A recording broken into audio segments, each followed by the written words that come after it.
ಈಗ ಒಂದು ಒಳ್ಳೆ ಇನಿಷಿಯೇಟಿವ್ನ ಒಂದು ಪರ್ಟಿಕ್ಯುಲರ್ ಗೌರ್ಮೆಂಟ್ ಆಗ್ಬೋದು, ಸೆಟ್ ಆಫ್ ಆಫೀಸರ್ಸ್ ಮಾಡಿದಾಗ ಅದು ಯಾತಕ್ಕೆ ಮುಂದಕ್ಕೆ ಹೋಗೋದಿಲ್ಲ ಗವರ್ನೆನ್ಸಲ್ಲಿ, ಬ್ಯೂರೋಕ್ರಸಿನಲ್ಲಿ? ಜನ ಒಟ್ಟಾರೆ they blame the administration, blame the corporation, blame the employees, which is valid. But ಅವರು ಎಷ್ಟು ರೆಸ್ಪಾನ್ಸಿಬಲ್ ಆಗಿದ್ದಾರೆ? ಅವರೆಲ್ಲ ಕಾನೂನುಗಳನ್ನ ಪಾಲನೆ ಮಾಡ್ತಾ ಇದ್ದಾರಾ? ತಮಿಳ್ನಾಡು ಮಾಡನ್ನ ಯಾತಕ್ಕೆ ಕರ್ನಾಟಕ, ಬೆಂಗಳೂರು ಫಾಲೋ ಮಾಡಿಲ್ಲ? ಡಿಸೆಂಟ್ರಲೈಸ್ ಮಾಡಿಲ್ಲ ಯಾತಕ್ಕೆ? ಅಲ್ಲಿ ಒಂದೊಂದು ಊರಲ್ಲಿ ಒಂದೊಂದು ತರ, ಕೊಯಂಬತ್ತೂರಲ್ಲಿ ಒಂದು ಮ್ಯಾನುಫ್ಯಾಕ್ಚರಿಂಗ್ ಇಂಡಸ್ಟ್ರೀಸ್. ಅದು ನಾವು ಪ್ರಯತ್ನ ಮಾಡಿದ್ವಿ madam. So the government of India must recognize cities like Bangalore as being of prime importance. For example, ನಿಮಗೆ sleep like a baby Airavat ಅಲ್ವಾ, ಅದು ಕೂಡ ನಿಮ್ಮ ಪೀರಿಯಡ್ ಅಲ್ಲೇ ಬಂದಿದ್ದು. ಮತ್ತೆ ಮ್ಯಾಕ್ಸಿಮಮ್ ಅದು ಏಕ್ದಮ್ ಓವರ್ ನೈಟ್ ಅಲ್ಲಿ ಕ್ಲಿಕ್ ಆಯ್ತು, ಮತ್ತೆ ಪ್ರಾಫಿಟ್ ಬರೋಕ್ಕೆ ಶುರು ಆಯ್ತು. We were the first public sector transport company to get Volvos in India. Dharam Singh ಮತ್ತೆ ಇವರು ಸಿದ್ದರಾಮಯ್ಯ ಸರ್ಕಾರ ಬಂದಾಗ, ಸಿಂಧಿಯಾ ಅವರು ನಮ್ಮ ಮಿನಿಸ್ಟರ್ ಆಗಿರುವಾಗ ಈ ಏರ್ಪೋರ್ಟ್ಗೆ ಅದೇ ಸಹಾಯ ಕೊಟ್ಟರು, ಅದೇ ಆರ್ಥಿಕ ನೆರವು ಕೊಟ್ಟರು.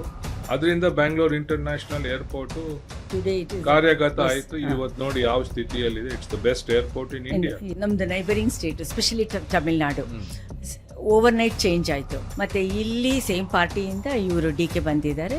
ಇದು ಚೇಂಜ್ ಅನ್ನೋದಕ್ಕಿಂತ ಪ್ರೋ ಪೀಪಲ್ ಆಕ್ಟಿವಿಟೀಸ್ನ, ಸ್ಕೀಮ್ಸ್ನ ಹೆಂಗೆ ಎಕ್ಸಿಕ್ಯೂಟ್ ಮಾಡೋಕ್ಕಾಗತ್ತೆ? ನನ್ನ ಅಭಿಪ್ರಾಯದಲ್ಲಿ ಈ ಗ್ಯಾರಂಟೀಸ್ ಏನು ಸರ್ಕಾರ ಕೊಡ್ತಾ ಇದ್ದಾರೆ ಅದು ಬಹಳ ಒಳ್ಳೆಯದು ಅಂತ ನನ್ನ ಅಭಿಪ್ರಾಯ. ನಮ್ಮ ಚೀಫ್ ಮಿನಿಸ್ಟರ್ ಹೇಳಿದಂಗೆ ಏನು ಹೇಳಿದ್ದಾರೆ? Ineligible people should be weeded out. That was his very first statement. I think it's an excellent statement. And it is the task of the administration.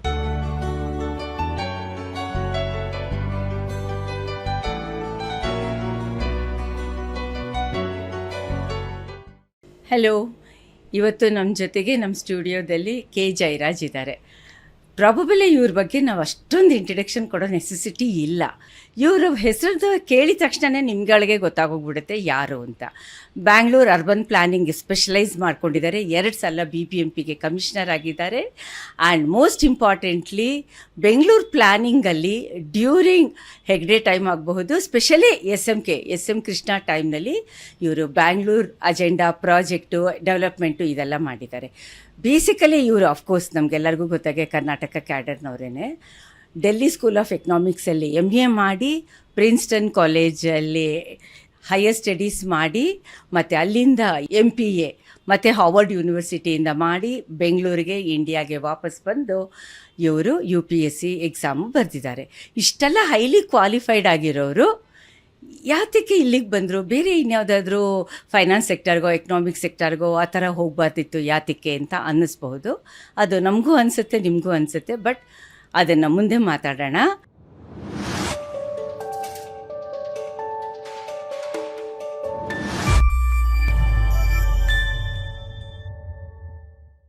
CMR University Bangalore, NAC A accredited, driven by design thinking. Innovation comes alive from maker spaces to incubation cells with placements into 100+ leading companies. CMR University Bangalore, make your own way. Thank you so much. ನಮ್ಮ share with Shamanta ಪಾಡ್ಕಾಸ್ಟ್ನ ನೀವು ಕೇಳ್ತಾ ಇದ್ದೀರಾ, support ಮಾಡ್ತಾ ಇದ್ದೀರಾ. ಮತ್ತು ಇವತ್ತಿನ ದಿನ ಬೆಂಗಳೂರದು current Bengaluru as well as flash back ಬೆಂಗಳೂರಿಗೆ ನಾವು ಹೋಗ್ತಾ ಇದ್ದೀವಿ. ಆ್ಯಂಡ್ ಜೊತೆಗೆ UPSCಗೆ ಕೂಡ ಇವರು ಎಷ್ಟೋ ಸಲ ಸೆಲೆಕ್ಷನ್ ಕಮಿಟಿಗೆ ಮತ್ತು ರೆಕಮೆಂಡೇಷನ್ಸ್ ಕಮಿಟಿಗೆ ಇವರಿದ್ದಾರೆ. ಬೆಂಗಳೂರು BMS ಕಾಲೇಜ್ ಇದೆಯಲ್ಲ, ಎಂಜಿನಿಯರಿಂಗ್ ಕಾಲೇಜು, ಅಲ್ಲಿ ಕೂಡ ಚೇರ್ಪರ್ಸನ್ ಆಗಿದ್ದರು. IIM ಬೆಂಗಳೂರು, IIM ಕಾಶಿಪುರ್, ಅಲ್ಲಿ ಕೂಡ ಇವರು ವಿಸಿಟಿಂಗ್ ಇದ್ದಾರೆ. ಮತ್ತು ಇವ್ರ ಎಕ್ಸ್ಪರ್ಟೀಸ್ನ ಅಲ್ಲಿ ಅವರು ಶೇರ್ ಮಾಡ್ತಾರೆ. And he is totally into public policy and ಇಂಪ್ಲಿಮೆಂಟೇಷನ್ನಲ್ಲಿ ಇವ್ರ ಎಕ್ಸ್ಪರ್ಟೀಸ್ ಇರೋದು. ಅದೇ ತರಹನೇ BPAC ಅಂತ ಇವತ್ತಿಗೂ ಕೂಡ ಇದೆಯಲ್ಲ, ಸುಮಾರು ಒಂದು 10 years ಬ್ಯಾಕ್ ಅದು ಶುರು ಮಾಡಿದ್ದು. ಕಿರಣ್ ಮುಜುಮ್ದಾರ್, ಮೋಹನ್ ದಾಸ್ ಪೈ ಮತ್ತು ಇವರು ಎಲ್ಲ ಸೇರಿ ಶುರು ಮಾಡಿದ್ದು. ಅದಕ್ಕೂ ಕೂಡ ಬ್ರೈನ್ ಬಿಹೈಂಡ್ ದಟ್ ಪ್ರಾಜೆಕ್ಟ್. ಇವತ್ತು ಅದು ವೆರಿ ಸ್ಟ್ರಾಂಗ್ಲಿ, ಮೀನಿಂಗ್ಫುಲ್ಲಿ ನಡೀತಾ ಇದೆ. ಗೌರ್ಮೆಂಟ್ ಈಸ್ ಅಕೌಂಟಬಲ್ ಅನ್ನೋ ಒಂದು ಕಾನ್ಸೆಪ್ಟಲ್ಲಿ ಇವ್ರು ತೆಗೆದುಕೊಂಡು ಬಂದಿದ್ದಾರೆ. ರಿಟೈರ್ಡ್ ಆಗಿದ್ದಾರೆ ಹೆಸರಿಗೆ. ಈಗ ಇನ್ನೂ ಡಬಲ್ ಬ್ಯುಸಿ ಆಗಿದ್ದಾರೆ. ಕರುಣಾಶ್ರಯದಲ್ಲಿ ಕೂಡ ಇದ್ದಾರೆ. Not only urban planning and education institution. This is his brief introduction. ಇನ್ನೂ ಇದೆ, ನನಗೆ ಹೇಳೋದಕ್ಕೂ ಗೊತ್ತಾಗ್ತಾ ಇಲ್ಲ, ಅಷ್ಟೊಂದು ಇದೆ. ಬಟ್ ಮೋಸ್ಟ್ ಇಂಪಾರ್ಟೆಂಟ್ಲಿ ಇವತ್ತು ಅದರ್ ಸೈಡ್ ಆಫ್ ಜಯರಾಜ್ ಅವರು ಪರಿಚಯ ಆಗಿರೋದ್ರಿಂದ ನಮಗೆ ಕೂಡ ತುಂಬ ಖುಷಿ ಆಗ್ತಾ ಇದೆ ಸಾರಥಿ ಆ್ಯಂಡ್ ನಮ್ಮ ಟೀಮ್ಗೆ ಇವ್ರ ಜೊತೆ ಇವತ್ತು ಮಾತಾಡೋದಕ್ಕೆ. And thank you so much, ಇವತ್ತು ನಮ್ಮ ಸ್ಟುಡಿಯೋಗೆ ಬಂದಿದ್ದೀರಾ. ತುಂಬ ದಿನದಿಂದ ಇತ್ತು ನಮಗೆ ನಿಮ್ಮನ್ನು ಮಾತಾಡಿಸ್ಬೇಕು ಅಂತ. Thank you. ಓಕೆ, ಬೇಸಿಕಲಿ ನಿಮ್ಮನ್ನು ನಾವು ನೋಡೋದು ಒಬ್ಬರು IAS ಆಫೀಸರ್ ಕೆ ಜಯರಾಜ್ ಅಂತ. ಆದರೆ ಇವತ್ತಿನ ದಿನ UPSC ರೆಲೆವೆನ್ಸಿ ಬಗ್ಗೆ ತುಂಬ ಡಿಸ್ಕಷನ್ ಆಗ್ತಾ ಇದೆ ಡಿಜಿಟಲ್ ಪ್ಲ್ಯಾಟ್ಫಾರ್ಮಲ್ಲಿ, ಓಪನ್ ಪ್ಲ್ಯಾಟ್ಫಾರ್ಮಲ್ಲಿ, not on our regular mainstream media. ಯಾತಕ್ಕೆ ಆ ಥರ ಆಗ್ತಾ ಇದೆ? ನೀವು ಒಳಗಡೆಯಿಂದ ನೋಡಿದ್ದೀರಾ UPSC? ಮೊಟ್ಟ ಮೊದಲನೇದಾಗಿ ಶಮಂತ್ ಅವರೇ, I am very happy to be here. ತಾವು ನನ್ನನ್ನು ಬರಮಾಡಿಸಿದ್ದಕ್ಕೆ ನಾನು ಭಾಳ ಆಭಾರಿಯಾಗಿದ್ದೇನೆ ನಿಮಗೆ. ನೋ ಇಷ್ಟೆಲ್ಲ ಫಾರ್ಮಲ್ ಆಗಿ ಥ್ಯಾಂಕ್ ಮಾಡಬೇಡಿ. UPSC ಬಗ್ಗೆ ಹೇಳಬೇಕಾದ್ರೆ ಅದು I think it is vital, ಬೇಕೇ ಬೇಕು. ಯಾಕಂದರೆ UPSC ಮೂಲಕ ಆಲ್ ಇಂಡಿಯಾ ಸರ್ವಿಸಸ್ಸು ಮತ್ತು ಬೇರೆ ಥರ ಪಬ್ಲಿಕ್ ಸರ್ವಿಸಸ್ಸು ರೆಕ್ರೂಟ್ ಮಾಡ್ತಾ ಇದ್ದಾರೆ. ಇವತ್ತಿಗೂ ಕೂಡ ಅದಕ್ಕೆ ಒಳ್ಳೆ ಹೆಸರಿದೆ, ಪ್ರಾಮಾಣಿಕವಾಗಿ ಮಾಡ್ತಾ ಇದ್ದಾರೆ ಅಂತ ನನಗೆ ಗೊತ್ತಿರೋ ಹಾಗೆ ನಡೀತಾ ಇದೆ. ಆದ್ದರಿಂದ ಎಲ್ಲ ರಾಜ್ಯಗಳಲ್ಲಾಗಲಿ ನಮ್ಮ ದೇಶದಲ್ಲಾಗಲಿ ಈ ಥರ ಒಂದು ಸರ್ವಿಸಸ್ ಅಗತ್ಯ ಅಂತ ತಮ್ಮ ಗಮನಕ್ಕೆ ತರಬೇಕು. ಇದು ಯಾಕೆ ಹೇಳ್ತೀನಿ ಅಂದರೆ, ನಾನು ಹಿಂದೆ ವರ್ಲ್ಡ್ ಬ್ಯಾಂಕಲ್ಲಿ ಕೆಲಸ ಮಾಡ್ತಾ ಇರಬೇಕಾದ್ರೆ ಈ ಆಫ್ರಿಕನ್ ಕಂಟ್ರೀಸಿಗೆ ಹೋಗ್ತಾ ಇದ್ದೆ. Kenya, Ethiopia, Uganda. ಅಲ್ಲೆಲ್ಲ ಏನು ಅಂದರೆ ಅವರ ಒಂದು ಅಡ್ಮಿನಿಸ್ಟ್ರೇಟಿವ್ ಸ್ಟ್ರಕ್ಚರ್ನ ಡಿಸ್ಮ್ಯಾಂಟಲ್ ಮಾಡಿ ಹೊಸದಾಗೆ ಒಂದು ಮಾಡಬೇಕು ಅಂತ ಹೋಗಿ ಆ ದೇಶಗಳಲ್ಲಿ ಅನಾರ್ಕಿ ಆಗೋಯ್ತು. ಅನಾರ್ಕಿಯಿಂದ ಹೊರಗೆ ಬರೋದಕ್ಕೆ ಬಹಳ ವರ್ಷ ಆಯಿತು. ಸೊ ನಾನು ಏನು ಹೇಳಬೇಕು ಅಂದರೆ, ಈ ಏನು ನಮ್ಮಲ್ಲಿ ವ್ಯವಸ್ಥೆ ಇದೆ ಅದು ಇರಬೇಕು, ಆದರೆ ಅದರ ಬದಲಾವಣೆನೂ ಆಗಬೇಕು. ತಾವು ಹೇಳ್ದಂಗೆ ಕೊಲೋನಿಯಲ್ ಪೀರಿಯಡ್ದು ಅದು ನಾವು ಓರಿಯೆಂಟ್ ಮಾಡಬೇಕಾಗ್ತದೆ. ಅದು ಜನರ ಪರವಾಗಿರಬೇಕು, ವ್ಯವಸ್ಥೆ ಕೆಲಸ ಮಾಡಬೇಕು, ಕೆಲಸ ಮಾಡಿ ಔಟ್ಕಮ್ ಜನರಿಗೆ ಫೋಕಸ್ ಮಾಡಬೇಕು ಅಂತ ನನ್ನ ಅಭಿಪ್ರಾಯ. ಓಕೆ, ನಿಮ್ಮದು ಫಸ್ಟ್ ಪೋಸ್ಟಿಂಗು ಮಸೂರಿ ಟ್ರೈನಿಂಗ್ ಆದಮೇಲೆ 2 years ಇಮ್ಮಿಡಿಯೇಟ್ಲಿ ನೀವು ಫೀಲ್ಡಿಗೆ ಬರ್ತೀರಾ, ಹೌದು ಅಲ್ವಾ? Direct contact with local politicians, MLA ಎಲ್ಲನೂ. ಆವಾಗ ಜನರಲಿ ನಾನು ಕೇಳ್ತಾ ಇರೋದು, ಹೇಗಿರುತ್ತೆ ನಿಮಗೆ ಡೀಪ್ ಇನ್ಸೈಡ್? ಯಾಕಂದ್ರೆ ನಾನು ಹೊಸಪೇಟೆಗೆ ಹೋದೆ, ಹೊಸಪೇಟ್ ಸಬ್ ಡಿವಿಷನ್. ಈಗ ಅದು ಹೊಸಪೇಟ್ ಡಿಸ್ಟ್ರಿಕ್ಟೇ ಆಗಿಬಿಟ್ಟಿದೆ. ನನ್ನ ಒಂದು ಅದೃಷ್ಟ ಏನು ಅಂದರೆ, ನಾನು ಅಲ್ಲಿ ಸಂಪರ್ಕ ಇಟ್ಕೊಂಡಿರೋ ರಾಜಕಾರಣಿಗಳು ಯಾರಿದ್ರು ನಂಗೆ ಬಹಳ ಬೆಂಬಲ ಮಾಡ್ತಾಯಿದ್ರು. ಒಬ್ಬರು ನಾರಾಯಣಪ್ಪ ಅಂತ ಒಬ್ಬರು ಇದ್ದರು. ಅವರು ಹಿಂದೆ ರೆವಿನ್ಯೂ ಡಿಪಾರ್ಟ್ಮೆಂಟಲ್ಲಿದ್ದು Narayan Das, I am sorry, ಅವರು MLA ಆಗಿದ್ದರು. ಅವ್ರು ನನಗೆ ಮಾರ್ಗದರ್ಶನ ಕೊಟ್ಟು ಯಾವ ರೀತಿ ಈ ಕೆಲಸ ಕಾರ್ಯಗಳನ್ನ ನಡೆಸಬೇಕು, ಊರುಗಳಲ್ಲಿ ಹೇಗೆ ನಾವು ಸಂಪರ್ಕ ಇಟ್ಕೋಬೇಕು ಅಂತ ನಾನು ಅವರಿಂದ ಭಾಳ ಕಲ್ತಿದ್ದೇನೆ. ಇದೇ ಥರ ಆಗ ಐ ಆಮ್ ಟಾಕಿಂಗ್ ಆಫ್ 1978-80 ಆ ಪೀರಿಯಡಲ್ಲಿ ಅಲ್ಲಿ it was a complete learning experience for me. Devaraj ಅವರು ಚೀಫ್ ಮಿನಿಸ್ಟರ್ ಆಗಿದ್ದರು, ಮತ್ತು ಥರ ಸಿಸ್ಟಮೇ ಬೇರೆ ಇತ್ತು ಅಂತ ಹೇಳಬೇಕಾಗ್ತದೆ.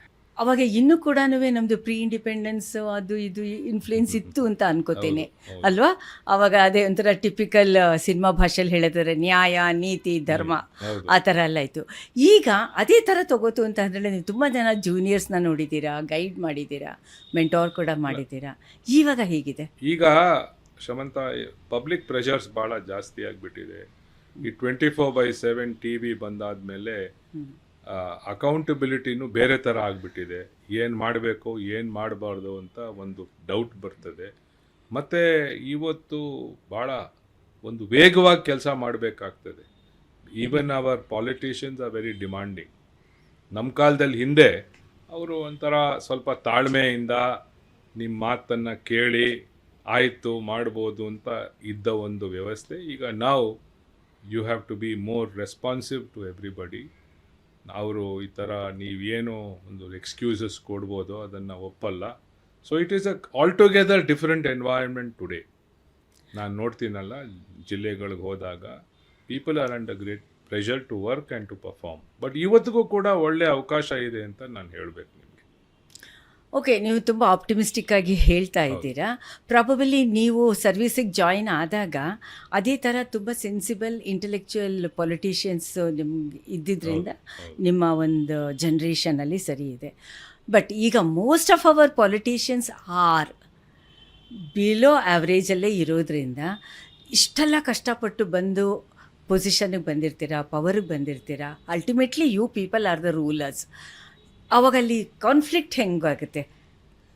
No, first and foremost we are not the rulers. ಅದನ್ನು ಭಾಳ ಅದು ಸರಿ. ಸ್ಪಷ್ಟವಾಗಿ ನಾನು ಹೇಳಬೇಕು. But bureaucracy and bureaucracy and the political executive has to work together.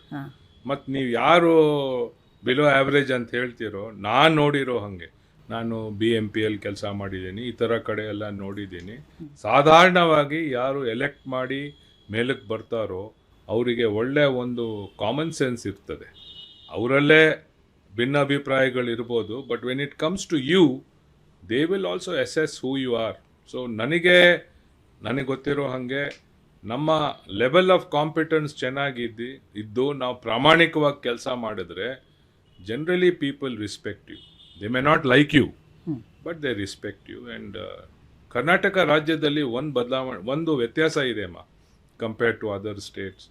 ಹಿಂದಿನಿಂದಲೂ ನಮ್ಮ ಒಂದು ಆಡಳಿತ ವ್ಯವಸ್ಥೆ ಏನಿದೆ, ನಮ್ಮ ಕಲ್ಚರ್ ಏನಿದೆ, ಅದು ಬೇರೆಯಾಗೇ ಇತ್ತು.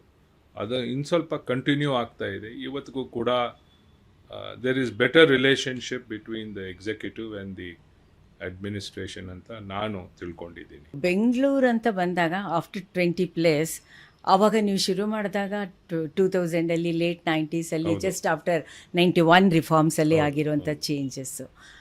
ಆವತ್ತು ನೀವು ಮಾಡಿದಾಗ ವಿಷನ್ಗೂ ನಿಮ್ಗೆಲ್ಲಾದರೂ ಇವಾಗ ಆಗಿರುವಂಥ ಕಯೋಟಿಕ್ ಆಗಿದೆಯಲ್ಲ ಸಿಟಿ, ನಾವು ಸ್ವಲ್ಪ ಮಯೋಪಿಕ್ ಆಗಿ ನೋಡಿದ್ವಾ ಅಂತ ಅನ್ಸುತ್ತಾ? ಈಗ 99ಅಲ್ಲಿ ನಾನು ಕಮಿಷನರ್ ಆಗಿ ಬಂದಾಗ SM ಕೃಷ್ಣ ಸಾಹೇಬರು CM ಆಗಿದ್ದರು, ರಾಮಚಂದ್ರಪ್ಪ ಅಂಬೋರ್ ಮೇಯರ್ ಆಗಿದ್ದರು. ಆವಾಗ 100 ವಾರ್ಡ್ ಇದ್ದಿದ್ದು ನಮ್ಮ ಬೆಂಗಳೂರು ಮಹಾನಗರ ಪಾಲಿಕೆಯ ವ್ಯಾಪ್ತಿಯಲ್ಲಿ. ಒಟ್ಟಾರೆ ಪಾಪ್ಯುಲೇಷನ್ ಇದ್ದಿದ್ದು 55 ಲಕ್ಷ, 55 lakhs. ಇವತ್ತು ಈ ಬೃಹತ್ ಬೆಂಗಳೂರು ಮಹಾನಗರ ಪಾಲಿಕೆಯನ್ನು ತಗೊಂಡ್ರೆ ಅದರ ಪಾಪ್ಯುಲೇಷನ್ನು 1.5 crores. ಹೌದು. ಓಕೆ. ಅಂಡ್ 196 ವಾರ್ಡ್ಗಳಿದೆ. ಅದನ್ನ ಈಗ ವಿಭಜನೆ ಎಲ್ಲ ಮಾಡಿಬಿಟ್ಟು 5 ಕಾರ್ಪೊರೇಷನ್ ಮಾಡ್ತಾ ಇದ್ದಾರೆ. So dimension of work is much more and public pressures are immense.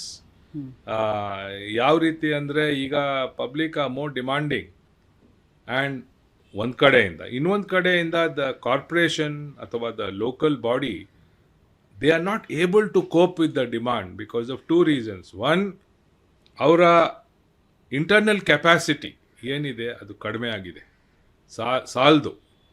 Demand ಹೋಲಿಸಿದ್ರೆ ಅವ್ರು ಏನು ಸಪ್ಲೈ ಕಡಿಮೆ ಇದೆ. Whatever they are able to do is less for various reasons. ಎರಡನೇದಾಗಿ ಸಂಪನ್ಮೂಲದ ಕೊರತೆ ಇದೆ. ಅಂದರೆ ಫೈನಾನ್ಷಿಯಲ್ ರಿಸೋರ್ಸಸ್ ಕಡಿಮೆ ಇರ್ಬೋದು, ಬಟ್ ಅದರ ಉಪಯೋಗನೂ ಸರಿಯಾಗಬೇಕು. So it's a compendium of several factors. ನಾವು ಬರೀ ವ್ಯವಸ್ಥೆಯನ್ನು ಬ್ಲೇಮ್ ಮಾಡೋ ಬದಲು ಹೇಗೆ ಅದನ್ನು ಸರಿಪಡಿಸ್ಬೇಕು ಅಂತ ಯೋಚನೆ ಮಾಡೋದು ಸೂಕ್ತ. ತುಂಬ ಚೆನ್ನಾಗಿ ಇನ್ಡೆಪ್ತಲ್ಲಿ ಅರ್ಥ ಮಾಡ್ಕೊಂಡಿದ್ದೀರಾ. ನಿಮ್ಮ ಸಜೆಷನ್ಸ್ ಅಂತ ಕೊಡೋದಾದರೆ ಈ ಒಂದು ಇಶ್ಯೂಗೆ? ಸೊ ಈ 5 ಕಾರ್ಪೊರೇಷನ್ ಮಾಡಿರೋದು ಒಳ್ಳೆಯದು ಅಂತ ನನ್ನ ಅಭಿಪ್ರಾಯ. ಅದನ್ನು ಏನು ಅಂದರೆ ಇಂಟರ್ನಲ್ ಕೆಪಾಸಿಟಿ ಕೊಡಬೇಕು ನಾವು. ಬರೀ ನೀವು ವಿಂಗಡಿಸಿ 5 ಕಾರ್ಪೊರೇಷನ್ ಇದ್ರೆ ಅಂದರೆ ಸಾಲದು. They must have adequate internal capacity to understand the people's aspirations and to execute it. ಸಮಯಕ್ಕೆ ತಕ್ಕಂಗೆ ಕೆಲಸ ಆಗಬೇಕು, ಮತ್ತು ಪೋಲ್ ಆಗಬಾರ್ದು, ಲೋಪ ಇರಬಾರ್ದು, ಉತ್ತಮವಾಗಿ ಕೆಲಸ ನಡಿಬೇಕು, ಜನ ನೋಡಬೇಕು ಏನು ಕೆಲಸ ಆಗ್ತಾ ಇದೆ ಅಂತ. These are all very tall conditions, but they have to be fulfilled in order for the concept of the 5 corporations to materialize. So ಇಲ್ಲಿ ಒನ್ ಮೋರ್ ಫ್ಯಾಕ್ಟರ್ ಆವತ್ತಿಗೂ ಇವತ್ತಿಗೂ ವ್ಯತ್ಯಾಸ ಏನಂದರೆ in migration in to Bangalore is fantastic. Fantastic. ಎಷ್ಟು ಜನ ಬರ್ತಾ ಇದ್ದಾರೆ ನೋಡಿ ಎಲ್ಲ ಕಡೆಯಿಂದ, north east, west, entire India is here. And ಸ್ವಲ್ಪ ಆ ಭಾಗಕ್ಕೆಲ್ಲ ಹೋದರೆ ನೀವು ಬಿಯಾಂಡ್ ಏರ್ಪೋರ್ಟ್, ಬಿಯಾಂಡ್ ಸರ್ಜಾಪುರ್ ಇನ್ನೂ ಬೆಳೀತಾ ಇದೆ. ಸೊ ಅವ್ರಿಗೆಲ್ಲ ನೀವು ಸೈಟ್ಸ್ ಆ್ಯಂಡ್ ಸರ್ವಿಸಸ್ಸು, ಕುಡಿಯೋ ನೀರು, ಎಲೆಕ್ಟ್ರಿಸಿಟಿ ಹೇಗೆ ಕೊಡಬೇಕು? ಕಷ್ಟ ಆಗ್ತದೆ. ಆ ಕಾಲದಲ್ಲೇ ಕಷ್ಟ ಇತ್ತು 25 ವರ್ಷದ ಹಿಂದೆ. ಈಗ ಇನ್ನೂ ಅದರ ತೊಂದರೆ ಆಗ್ತಾ ಇದೆ. ಮತ್ತು ಈ ಕಡೆಯಿಂದ ಬಿಕಾಸ್ ಆಫ್ 24/7 TV ಆ್ಯಂಡ್ ನಿಮ್ಮಂತ ಅವ್ರು ಪ್ರೆಷರ್ ಹಾಕೋದ್ರಿಂದ people's frustration levels are also high. ಏನೂ ಆ ಕೆಲಸ ಆಗ್ತಾ ಇಲ್ಲ. ಈಗ 5 ಕಾರ್ಪೊರೇಷನ್ಸ್ ಆಗಿದೆ, GB ಆಗಿದೆ ಎಲ್ಲ ಅಂತ. They have to execute it properly ಅಂತ ಹೇಳಿದ್ರಿ. ಎ ಅಂತ ಹೇಳಿದ್ರೆ concerned commissioner, correct, commissioner and team ಒಬ್ಬರೇ ಅಲ್ಲ. ಈಗ ಅವ್ರ ಪರ್ಸ್ಪೆಕ್ಟಿವ್ ಇಂತಾನೋ ಅಥವಾ ಜನರಲಿ ನಾವು ಅನಲೈಸ್ ಮಾಡಬೇಕು ಅಂತಂದರೆ ದೇರ್ ಆರ್ ಸೋ ಮೆನಿ 5-6 ವರ್ಷದಿಂದ ನಮಗೆ ಇಲ್ಲಿ ಎಲೆಕ್ಟೆಡ್ ಬಾಡೀಸ್ ಇಲ್ಲ, ಅಲ್ಲಿಂದ ಶುರು ಆಗುತ್ತೆ. ರಿಸೋರ್ಸಸ್ ಅಂತ ಬರುತ್ತೆ, ಗ್ಯಾರಂಟೀಸ್ ಅಂತ ಬರುತ್ತೆ, ಮತ್ತು ನೀವು ಅಪ್ರಿಷಿಯೇಟ್ ಮಾಡ್ತಾ ಇದ್ದೀರಾ ಇನ್ವರ್ಡ್ ಮೈಗ್ರೇಷನನ್ನು. ಬಟ್ ನಾನು ಅಪ್ರಿಷಿಯೇಟ್ ಮಾಡ್ತಾ ಇಲ್ಲ. ತುಂಬಾ ಜನ ಬೆಂಗಳೂರಿಗೆ ತುಂಬಾ ಜನ ಬರ್ತಾ ಇದ್ದಾರೆ, ಅದರಿಂದ ಡಿಮಾಂಡ್ ತುಂಬಾ ಜಾಸ್ತಿ ಆಗ್ತಿದೆ ಅಂತ ಹೇಳ್ತಾ ಇದ್ದೀನಿ. ಅನಿವಾರ್ಯ ಅದು, ಅನಿವಾರ್ಯ. ಸೊ ಹಾಗಾಗಿ ಬೆಂಗಳೂರು ಇಂಡಿಯಾ ಕ್ಯಾಪಿಟಲ್ಲು ಅಥವಾ ಬೆಂಗಳೂರು ಕರ್ನಾಟಕ ಕ್ಯಾಪಿಟಲ್ ಆ ಸ್ಟೇಜಿಗೆ ನಾವು ಹೊರಟೋಗಿದ್ದೀವಿ. ಅಂಥ ಟೈಮ್ನಲ್ಲಿ ನೀವು ಒಬ್ಬ ಅಡ್ಮಿನಿಸ್ಟ್ರೇಟರ್ ಆಗಿ ನಿಮ್ಮ ಒಂದು ಇನ್ಸೈಟ್ಸ್ ಏನು, ಯಾವ ಥರ ಇದನ್ನು ಒಂದು ನನಗೆ ತೋರೋದು ಏನು ಅಂದರೆ, ಮೇಡಮ್, ಕೇಂದ್ರ ಸರ್ಕಾರದಿಂದ ನಮಗೆ ಆರ್ಥಿಕ ನೆರವು ಹೆಚ್ಚಾಗಬೇಕು ಬೆಂಗಳೂರು ಅಂತ ಊರಿಗೆ. Bangalore must be declared A city of national importance. ಇವತ್ತು ನಮಗೆ ಏನು ಡೆವಲ್ಯೂಷನ್ ಆಫ್ ಫಂಡ್ಸ್ ನಡೀತಾ ಇದೆಯೋ ಅದು ಸಾಲದು. So the government of India must recognize cities like Bangalore as being of prime importance, and they must allocate more money for the city's development. ಬರೀ ನಾವು property tax ಇಂದ ಆಗಲಿ ಅಥವಾ ನಮ್ಮ ರಾಜ್ಯ ಸರ್ಕಾರದ ಸಂಪನ್ಮೂಲದಿಂದ ಆಗಲಿ ಈ ಒಂದು ಬೇಡಿಕೆಗಳನ್ನ ಈಡೇರ್ಸೋಕ್ಕಾಗಲ್ಲ. ಒಂದು. ಎರಡನೇದು, ಇದು this is what I want to tell you also, ನಮ್ಮಲ್ಲೂ ಕೂಡ ಜನ ಸ್ವಲ್ಪ ರೆಸ್ಪಾನ್ಸಿಬಲ್ ಆಗಬೇಕು. ನಾನು ನೋಡಿರೋ ಹಾಗೆ ಹಿಂದೆನೂ ಕೂಡ ಇವತ್ತಿಗೂ ಅದೇ ಇದೆ. ಜನ ಒಟ್ಟಾರೆ they blame the administration, blame the corporation, blame the employees, which is valid. But ಅವರು ಎಷ್ಟು ರೆಸ್ಪಾನ್ಸಿಬಲ್ ಆಗಿದ್ದಾರೆ, ಅವರೆಲ್ಲ ಕಾನೂನುಗಳನ್ನ ಪಾಲನೆ ಮಾಡ್ತಾ ಇದ್ದಾರಾ? ಯಾವ ಥರ ನಮ್ಮ ರೂಲು ತಾವು ನೋಡಿ, ರೋಡಲ್ಲಿ ಹೋದ್ರೆ ಗೊತ್ತಾಗ್ತದೆ, ಟ್ರಾಫಿಕ್ ರೂಲ್ಸ್ ಫಾಲೋ ಮಾಡ್ತಾರ ಜನ? ಅಥವಾ ಮನೆಗಳು ಕಟ್ಟಬೇಕಾದ್ರೆ ಸ್ಯಾಂಕ್ಷನ್ ಪ್ಲ್ಯಾನ್ ಪ್ರಕಾರ ಕಟ್ತಾರಾ? Very tricky situation. ಏನಂತ ಹೇಳಿದ್ರೆ, ನಮ್ಮ ಇಂಡಿಯಾ ಅಥವಾ ಬೆಂಗಳೂರಿಗೋ ವಾಟ್ ಎವರ್, ಟೋಟಲಿ ಇಂಡಿಯಾ ಅಂತ ತೊಗೊಳ್ಳೋಣ, ಜಪಾನ್ ಅಂತ ಜರ್ಮನಿ ಅಂತ ಕಡೆಯಿಂದ maximum the best vehicles manufacture ಆಗುತ್ತೆ, ನಮಗೆ ಇಂಡಿಯಾಗೆ ಬರುತ್ತೆ because of our huge population. Whereas ಜಪಾನನ್ನು ತೊಗೊಂಡ್ರೆ, ಸಿಂಗಾಪೂರ್ ಆ್ಯಂಡ್ ಜರ್ಮನ್ ಅಲ್ಲೆಲ್ಲ ತೊಗೊಳ್ತು ಅಂತ ಹೇಳಿದ್ರೆ ಪಬ್ಲಿಕ್ ಟ್ರಾನ್ಸ್ಪೋರ್ಟ್ ತುಂಬ ಚೆನ್ನಾಗಿ ಮಾಡಿದ್ದಾರೆ. This is not A new one, ನಾನು ಹೇಳ್ತಾ ಇರೋದು ನಿಮಗೆಲ್ಲರಿಗೂ ಗೊತ್ತಿರೋ ಹಾಗೆ. ಅದೇ ಥರ ಸಿವಿಕ್ ಲಿಬರ್ಟೀಸು ಮತ್ತು ಅರ್ಬನ್ ಆ್ಯಕ್ಟಿವಿಸ್ಟ್ಗಳು ಹೇಳೋದು, ಪಬ್ಲಿಕ್ ಟ್ರಾನ್ಸ್ಪೋರ್ಟ್ನ ನೀವು ಯಾತಕ್ಕೆ ಇಂಪ್ರೂವ್ ಮಾಡಬಾರ್ದು ಮತ್ತು ಪ್ರೈವೇಟ್ ವೆಹಿಕಲ್ಸ್ನ ಯಾತಕ್ಕೆ ಎನ್ಕರೇಜ್ ಮಾಡ್ತೀರಾ ಅಂತ ಒಂದು ಬರುತ್ತೆ. ಆ್ಯಂಡ್ ರೀಸೆಂಟ್ಲಿ ಟ್ಯಾಕ್ಸ್ ರಿವೈಸಲ್ಲಿ ನಮಗೆ ಸಿಕ್ಕಾಪಟ್ಟೆ ರಿಬೇಟ್ ಸಿಕ್ತು ವೆಹಿಕಲ್ಸ್ ಇದರಲ್ಲಿ. ಸೊ ಇಲ್ಲಿ ನಮ್ಮಲ್ಲೇ ಇರುವಂತಹ ಪಾಲಿಸಿ ಲೆವೆಲಲ್ಲಿ double standards are leading to this type of not only Bengaluru, all metros in the country. ಅಲ್ಲಿ ಈ ಥರದ್ದು ಓವರ್ ಪಾಪ್ಯುಲೇಷನ್ನು ವೆಹಿಕಲ್ದು ಆಗ್ತಾ ಇದೆ ಅನಿಸುತ್ತೆ. ಒಪ್ತೀನಿ ಅಲ್ವಾ? ನಾನು ಎಲ್ಲರಿಗೂ ಸೀಮಿತವಾಗಿರೋಂಗೆ ಒಂದು ಎಕ್ಸಾಂಪಲ್ ಕೊಡ್ತೀನಿ. ಕಸದ ವಿಲೇವಾರಿ ತಗೊಳ್ಳಿ. Everybody loves that. Everybody loves that and it is disposal waste. ಈಗ ಏನಾಗಿದೆ, ನಾನು ನೋಡಿರೋ ಹಾಗೆ ಈ ಸೆಗ್ರಿಗೇಷನ್ ಆಫ್ ಗಾರ್ಬೇಜು ಏನು ಬದಲಾವಣೆ ಮಾಡಬೇಕು ಅದು ಆಗ್ತಾ ಇಲ್ಲ ಮನೆಗಳಲ್ಲಿ. ಅವ್ರು ಹಾಗೆ ಬಿಸಾಕ್ಬಿಡ್ತಾರೆ.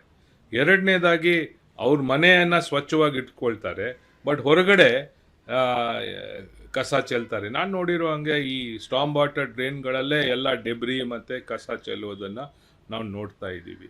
ಈ ಥರ ಈಗ ಹಿಂದೆ 2000ರಲ್ಲಿ SMK ಸಾಹೇಬ್ರು ಇರಬೇಕಾದ್ರೆ ನಾವು ಈ ನಿರ್ಮಲ ಬೆಂಗಳೂರು ಕಾರ್ಯಕ್ರಮದಲ್ಲಿ ಸಾಕಷ್ಟು ಪಬ್ಲಿಕ್ ಟಾಯ್ಲೆಟ್ಸ್ ಮಾಡಿಸಿದ್ವಿ. ಫಸ್ಟ್ ಟೈಮ್ ಬೆಂಗಳೂರು ಸುಧಾಮೂರ್ತಿ ಅವರು 8 ಕೋಟಿ ಕೊಟ್ಟರು. ನಾವು ಸುಮಾರು 100 ಟಾಯ್ಲೆಟ್ ಮಾಡಿದ್ವಿ. ಅದಕ್ಕೆ ಮೇಂಟೆನೆನ್ಸ್ ಎಲ್ಲ BATF ಇಂದ ಆಯಿತು, ಪ್ರೊಸೀಜರ್ಸು ಎಲ್ಲ ಹಾಳು ಬಿಟ್ಬಿಟ್ಟಿದೆ. ಸಿ ಪಬ್ಲಿಕ್ ಅಸೆಟ್ಸ್ ನಾವು ಏನು ಕ್ರಿಯೇಟ್ ಓಕೆ ಹಾಳು ಬಿದ್ದುಬಿಟ್ಟಿದೆ. ಅಲ್ಲಿಗೆ ನಾವು ಬ್ರೇಕ್ ಮಾಡೋಣ. ಈಗ ಒಂದು ಒಳ್ಳೆ ಇನಿಷಿಯೇಟಿವ್ನ ಒಂದು ಪರ್ಟಿಕ್ಯುಲರ್ ಗೌರ್ಮೆಂಟ್ ಆಗ್ಬೋದು, ಸೆಟ್ ಆಫ್ ಆಫೀಸರ್ಸ್ ಮಾಡಿದಾಗ ಅದು ಯಾತಕ್ಕೆ ಮುಂದಕ್ಕೆ ಹೋಗೋದಿಲ್ಲ?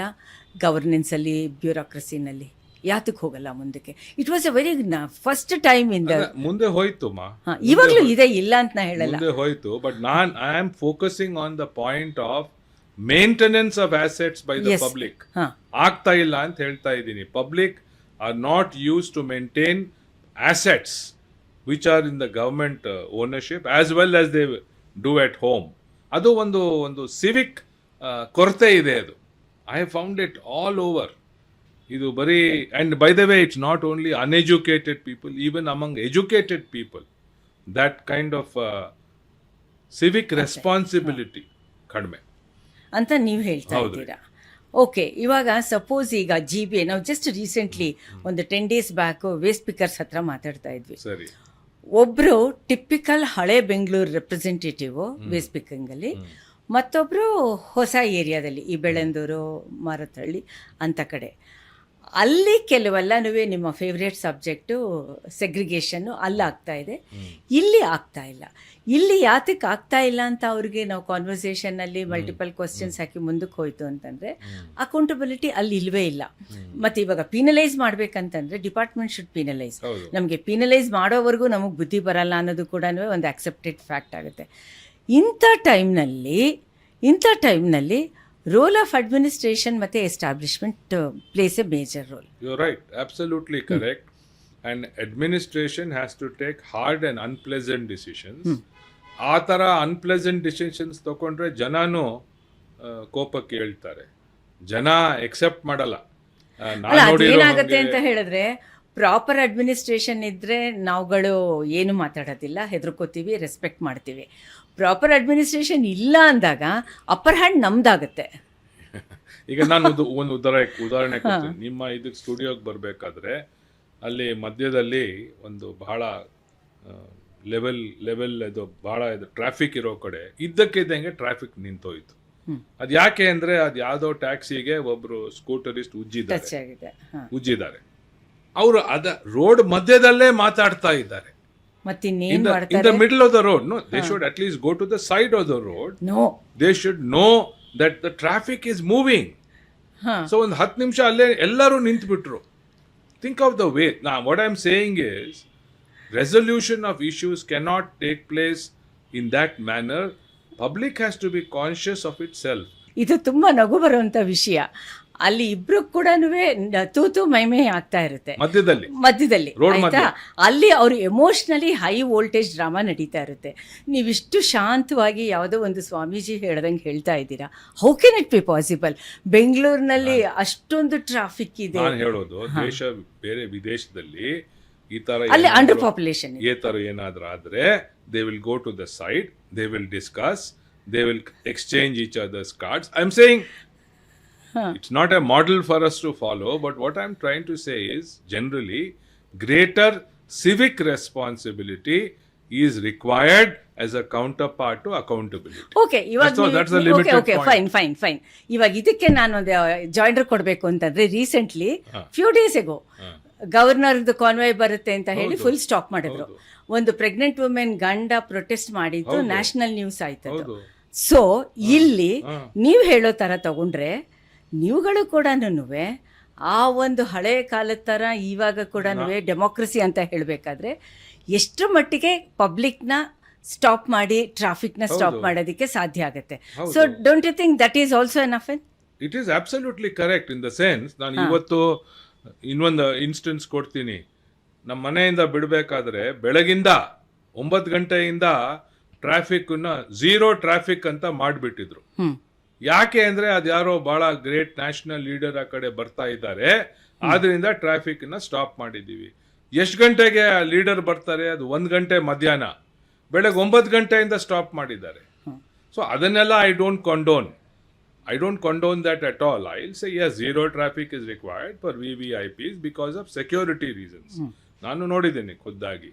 But what I am trying to say is, ಒಂದ್ ಕಡೆಯಿಂದ over zealous public servants ಇರಲೇಬಾರ್ದು.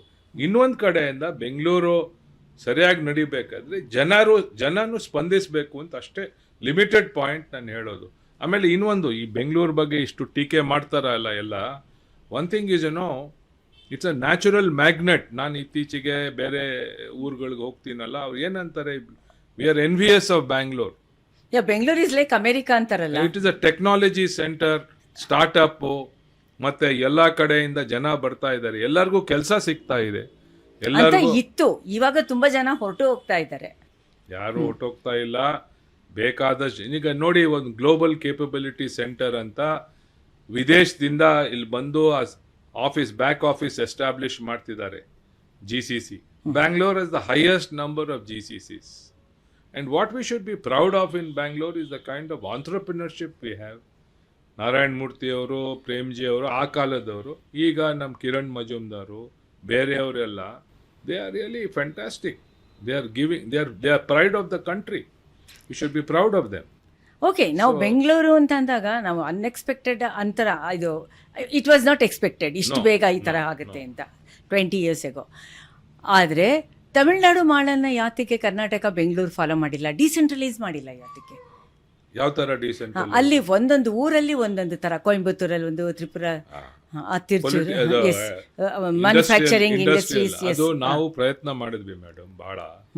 Mysuru, Mangaluru, Belgaum, Gulbarga, ಅಲ್ಲೆಲ್ಲ ನಾವು ಇಂಡಸ್ಟ್ರೀಸ್ ಹಾಕಬೇಕು, ಡಿಸ್ಪರ್ಸ್ ಮಾಡಕ್ಕೆ ಪ್ರಯತ್ನ ಎಲ್ಲ ಮಾಡಿದ್ರು. ನಾನಾದ್ಮೇಲೂ ಕೂಡ ಮಾಡಿದ್ರು. ಅದು ಏನು ಅಂದರೆ, Bangalore is a natural magnet. ಅವ್ರಿಗೆಲ್ಲ ನೀವು ಹೋಗಿ ಕೇಳಿ, ನೀ ಏನಪ್ಪ you want to stay in Gulbarga, be in Bangalore, ಅವ್ರು ಹೇಳ್ತಾರೆ ಇಲ್ಲ ನಾವು ಬೆಂಗಳೂರಲ್ಲೇ ಇರಬೇಕು. ಸೊ ಎಷ್ಟೇ ಪ್ರಯತ್ನ ನಡೆದ್ರು ಪ್ರಯತ್ನ ಆಗಲಿಲ್ಲ ಅಂತ ಹೇಳೋಕ್ಕಾಗಲ್ಲ. ವೆರಾಸ್ ಕೊಯಂಬತ್ತೂರು, ಸೇಲಮ್ಮು ಅಂತ ಊರುಗಳಲ್ಲಿ there seems to be some advantage they have that our hinterland does not have. ಚೆನ್ನೈಯಲ್ಲೂ ಕೂಡ ಈಗ ಸ್ವಲ್ಪ ಪ್ರಾಬ್ಲಮ್ ಶುರು ಆಗಿದೆ. ಚೆನ್ನೈಯಲ್ಲಿ ನಮ್ಮ ಥರ ಟ್ರಾಫಿಕ್ ಪ್ರಾಬ್ಲಮ್ ಎಲ್ಲ ಶುರು. Hyderabad, all urban metros, madam, have the same set of problems. The degree may vary, but problems are there. Okay, ನಿಮ್ಮದು ಪುಸ್ತಕ ಜೈತ್ರ ಯಾತ್ರೆನಲ್ಲಿ 2 ಪಾರ್ಟ್ ಕೂಡ ವಿಜಯ ಕರ್ನಾಟಕದಲ್ಲಿ ಅದನ್ನು ಸೀರಿಯಲೈಸ್ ಆಗಿತ್ತು, ಮತ್ತು ಇವಾಗ ಕಲೆಕ್ಷನ್ನು ಬಂದಿದೆ. It is very popular. And ಆ 2ರಲ್ಲೂ ಕೂಡ ನೀವು ತುಂಬ ಚೆನ್ನಾಗಿ ನಿಮ್ಮ ಎಕ್ಸ್ಪೀರಿಯನ್ಸಸ್, ಇನ್ಸಿಡೆಂಟ್ಸ್ನ ಎಲ್ಲ ಹೇಳಿದ್ದೀರಾ ಅಂತ. ನನಗದನ್ನು ಓದಬೇಕಾದ್ರೆ ಮತ್ತು ಅದ್ರ ಬಗ್ಗೆ ನಿಮ್ಮ ಹತ್ರ ಎಷ್ಟೋ ಸಲ ಮಾತಾಡಿರೋದು ಉಂಟು. ಪಿ ಸಾಯಿನಾಥ್ ಪುಸ್ತಕ ಜ್ಞಾಪಕ ಬರುತ್ತೆ. ನಿಮ್ಮ ಪುಸ್ತಕ ಓದಿದಾಗ ಕೂಡ ನೀವು ತುಂಬ ವಲ್ನರಬಲ್ ಗ್ರೂಪಲ್ಲಿರೋದು, ಅಂಡರ್ಡಾಗ್ ಬಗ್ಗೆ ಎಲ್ಲ ತುಂಬ ಸಿಂಪಥೆಟಿಕ್ ಆಗಿ ಎಲ್ಲ ಬರೆದಿದ್ದೀರಾ. ಮತ್ತು ಹೇಗೆ ಒಂದು ಬ್ಯೂರೋಕ್ರಾಟ್ಸ್ ಆಗ್ಬೋದು, ಕನ್ಸರ್ನ್ಡ್ ಆಫೀಸರ್ ವಿತ್ ಕೈಂಡ್ ಹಾರ್ಟಲ್ಲಿ ಚೇಂಜ್ ತರೋಕ್ಕಾಗುತ್ತೆ ಅಂತ.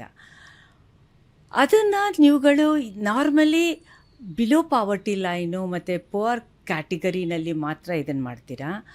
ವೇರಾಸ್ ಪ್ರಿವಿಲೇಜ್ಡ್ ಕ್ಲಾಸಿಗೆ ಬಂದಾಗ ಆ ಥರದ್ದು ಒಂದು ಹ್ಯಾಂಡ್ ಹೋಲ್ಡಿಂಗ್ ಆಗಲಿ, ಗೈಡೆನ್ಸ್ ಆಗಲಿ ಯಾತಕ್ಕೆ ಸಿಗಲ್ಲ? ಸೊ ನನ್ನ ಕೇಸಲ್ಲಿ ಏನಾಯ್ತು ಮೇಡಮ್ ಅಂದರೆ, ನಾನು ಸರ್ವಿಸ್ ಸೇರಬೇಕಾದ್ರೆ ಉತ್ತಮವಾಗಿ ಮಾಡೆಲ್ಸ್ ನಂಗೆ ಸಿಕ್ಕಿದ್ರು ಅಡ್ಮಿನಿಸ್ಟ್ರೇಷನಲ್ಲಿ. ಸತೀಶ್ ಚಂದ್ರನ್ ಅಂತ ಒಬ್ಬರು ಹಿಂದೆ ತಾವು ಜ್ಞಾಪಕ ಇರ್ಬೋದು, ಬ್ರಿಲಿಯಂಟ್ ಮ್ಯಾನ್. ಈ ಥರ KR ರಾಮಚಂದ್ರನ್ನು, ಮತ್ತು ನಮ್ಮ BR Prabhakar, MB Prakash, BS Patil ಅಂತವರೆಲ್ಲ ಭಾಳ ಎಕ್ಸಲೆಂಟ್ ಆಫೀಸರ್ಸು. ಅವರಿಂದ ಭಾಳ ಕಲ್ತಿದ್ದೀನಿ. ಅವರು ಯಾವ ಥರ ಕೆಲಸ ಮಾಡ್ತಿದ್ದಾರೋ ಅದನ್ನು ನಾನು ಕೂಡ ಅಪ್ಲೈ ಮಾಡೋಕ್ಕೆ ಪ್ರಯತ್ನ ಮಾಡಿದೆ. ಅವ್ರು ಯಾವಾಗಲೂ ಏನು ಹೇಳ್ತಾ ಇದ್ರು ಅಂದರೆ, ಈಗ public interest is very important more than private interest. ಎಲ್ಲೇ ಇರಲಿ ನೀವು ಪಬ್ಲಿಕ್ ಇಂಟ್ರೆಸ್ಟ್ನ ಫಾಲೋ ಮಾಡಬೇಕು, ಪ್ರೈವೇಟ್ ಇಂಟ್ರೆಸ್ಟ್ ಮಾಡಬೇಡಿ ಅಂತ ಒಂದು ಮ್ಯಾಕ್ಸಿಮ್ ಅವ್ರು ಹೇಳ್ತಾ ಇದ್ರು. ಮತ್ತು ಈಗಾಗಲೇ ನಿಮ್ಗೆ ಹೇಳ್ದಂಗೆ ನಮ್ಮ ಸ್ಟೇಟಲ್ಲಿ ದಟ್ ಹಳೆ ಮೈಸೂರು ಅಡ್ಮಿನಿಸ್ಟ್ರೇಟಿವ್ ಕಲ್ಚರು ಎಲ್ಲ ಕಡೆ ಬಂದಿತ್ತು. ನೀವು ಬಂದಿತ್ತು. ಜೈತ್ರ ಯಾತ್ರೆ ಓದಿದ್ರೆ ಗೊತ್ತಾಗ್ತದೆ ತುಮಕೂರು ಜಿಲ್ಲೆಯಲ್ಲಿ ಹೇಗಿತ್ತು, ಯಾವ ತರ. ನಾನು ಒಂದು ಉದಾಹರಣೆ ಕೊಟ್ಟೆ. ಕುಚ್ಚಮಸ್ತಿ ಗೌಡರು ಬಹಳ ದೊಡ್ಡ ಲೀಡರ್ ಆಗಿದ್ರು. ದೇವರಾಜ್ ಅರ್ಸ್ ಕ್ಯಾಬಿನೆಟ್ ಅಲ್ಲಿ ರೆವಿನ್ಯೂ ಮಿನಿಸ್ಟರ್ ಆಗಿದ್ರು. ಅವ್ರು ಯಾವಾಗ್ಲೂ ನನ್ಗೆ 30 ವರ್ಷ ಆವಾಗ ತುಮಕೂರು DC ಆಗಿರುವಾಗ, ಅವ್ರಿಗೆ 70 ವರ್ಷ. ಯಾವಾಗ್ಲೂ ನನ್ನ ಸರ್ ಅಂತ ಕರೀತಾ ಇದ್ರು. ಒಂದಿನ ನಾನು ಕೇಳಿದೆ, ಯಾಕೆ ನನ್ನ ಸರ್ ಅಂತ ಕರಿತಾ ಇದ್ದೀರಾ, ನಿಮ್ಮ ಮುಂದೆ ನನ್ಗೆ ಏನೂ ಅನುಭವ ಇಲ್ಲ. ಅವ್ರು ಹೇಳಿದ್ರು, ನಾನು ನಿನಗೆ ಸರ್ ಕರಿತಾ ಇಲ್ಲಪ್ಪ, ನಿನ್ನ ಸ್ಥಾನಕ್ಕೆ ಮರ್ಯಾದೆ ಕೊಡ್ತಾ ಇದ್ದೀನಿ. ನಮ್ಮಂಥವ್ರ ಸ್ಥಾನಕ್ಕೆ ಮರ್ಯಾದೆ ಕೊಟ್ಟರೆ ಎಲ್ಲ ಜನ ಸರ್ಕಾರಕ್ಕೆ ಮರ್ಯಾದೆ ಕೊಡ್ತಾರೆ. ಆ ಥರ ಬೇಕಾದಷ್ಟು ಇನ್ಸ್ಟೆನ್ಸಸ್ಸು ನಾನು ಕೋಟ್ ಮಾಡಿದ್ದೀನಿ. ಸೊ ಅದರಿಂದ ನಾವು we learn to be humble also. ನಮ್ಮ ಹತ್ರ ಏನಷ್ಟಿಲ್ಲ, ಏನೋ ಆಕಸ್ಮಿಕ ನಾವು ಬಂದ್ಬಿಟ್ಟಿದ್ದೀವಿ, ಯಾರೋ ಬೇರೆಯವರು ಈ ಜಾಗದಲ್ಲಿ ಇದ್ದಿರ್ಬೋದಾಗಿತ್ತು ಅಂತ. Once you have that feeling, you learn to work. Okay, ಇವಾಗ ನಿಮ್ಮದು UPSC ಸೆಲೆಕ್ಷನ್ನಲ್ಲಿ ಪ್ರತಿಯೊಬ್ಬರು ಹೋಗೋದು we want to serve mission, we want to serve the community ಅಂತ ಹೋಗ್ತಾರೆ. ವಾಪಸ್ ಅವ್ರು ಹೊರಗೆ ಬರೋಷ್ಟೊತ್ತಿಗೆನೇ ಅವ್ರಗಳ ಕಡೆಯಿಂದ ಫುಲ್ ಇನ್ಫ್ಲೂಯೆನ್ಸ್ ಆ್ಯಂಡ್ ಪ್ರಿವಿಲೇಜ್ಡ್ ಗ್ರೂಪಿಂದ ಅವ್ರಿಗೆ ಬೇಕಾಗಿರೋ ಕಡೆ ಅವ್ರದ್ದು ಪೋಸ್ಟಿಂಗ್ಸ್ ಪ್ರೊಬೇಷನರಿನಲ್ಲೇ ಆಗೋಗಿರುತ್ತೆ. ಇಂಥ ಪರಿಸ್ಥಿತಿನಲ್ಲಿ ನೀವುಗಳು ಇವ್ರುಗಳಿಗೆ ಕ್ಲಾಸಸ್ ತಗೋತೀರಾ ಮತ್ತು ಎಥಿಕ್ಸ್ ಹೇಳ್ತೀರಾ, ಅಡ್ಮಿನಿಸ್ಟ್ರೇಷನ್ ಬಗ್ಗೆ ಪ್ರಾಕ್ಟಿಕಲಿ ಎಲ್ಲ ತಗೋತೀರಾ. ಆ ಕಾಂಟ್ರಡಿಕ್ಷನ್ ಹೇಗಿರುತ್ತೆ? ಅದೇನು ಅಂದರೆ ಮೇಡಮ್, ನಮ್ಮ IAS ತಗೊಂಡ್ರೆ ಕರ್ನಾಟಕದಲ್ಲಿ ಅಥವಾ IPS ಇನ್ನೂ ಉತ್ತಮವಾಗೇ ಇದೆ ಮೇಡಮ್. ಅದನ್ನು ನಾವು ಬೆಳೆಸಬೇಕು. ನಾವು ಇನ್ನೂ ಅದಕ್ಕೆ ಸ್ವಲ್ಪ ಸಹಾಯ ಮಾಡಬೇಕು. ಯಾಕಂದರೆ ನಾನು ನೋಡಿರೋ ಪೈಕಿ ಯಂಗರ್ ಆಫೀಸರ್ಸು, ವಿಮೆನ್ ಆಫೀಸರ್ಸ್ ಆಗಲಿ, ಮೆನ್ ಆಫೀಸರ್ಸ್ ಆಗಲಿ, ಅವ್ರಿಗೂ ಅಷ್ಟೇ ಉತ್ತೇಜನ ಇದೆ, ಕೆಲಸ ಮಾಡಬೇಕು ಅಂತ ಆಸಕ್ತಿ ಇದೆ, ಕೆಲಸ ಮಾಡಿ ನಾವು ಜನರ ಒಂದು ವಿಶ್ವಾಸ ಗಳಿಸಬೇಕು ಅಂತ ಇದೆ.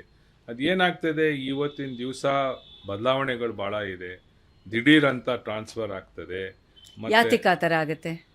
ಅದು because of the instability in the system. ನಮ್ಮ ಕಾಲದಲ್ಲೆಲ್ಲ ಟ್ರಾನ್ಸ್ಫರ್ಸು ಅಷ್ಟು ಆಗ್ತಾ ಇರಲಿಲ್ಲ. ನಾನು ಎಲ್ಲ ಕಡೆ ಕನಿಷ್ಠ 3-4 ವರ್ಷ ಕೆಲಸ ಮಾಡಿದ್ದೀನಿ. As I told you, even if they don't like you, they would retain you. But ಈಗ you have to be acceptable to people. ಅದು ಒಂಥರ ಬಂದ್ಬಿಟ್ಟಿದೆ ನಮ್ಮ ಸಿಸ್ಟಮಲ್ಲಿ. ಓಕೆ, ಇವಾಗ ಅಕ್ಸೆಪ್ಟಬಲ್ ಟು ಪೀಪಲ್ ಅನ್ನೋದಕ್ಕಿಂತ ಹೆಚ್ಚಾಗಿ ಟು ದ ಲೋಕಲ್ ರೆಪ್ರೆಸೆಂಟೇಟಿವ್ಸ್ ಅಂತ ಬರುತ್ತದು. ಹೌದು.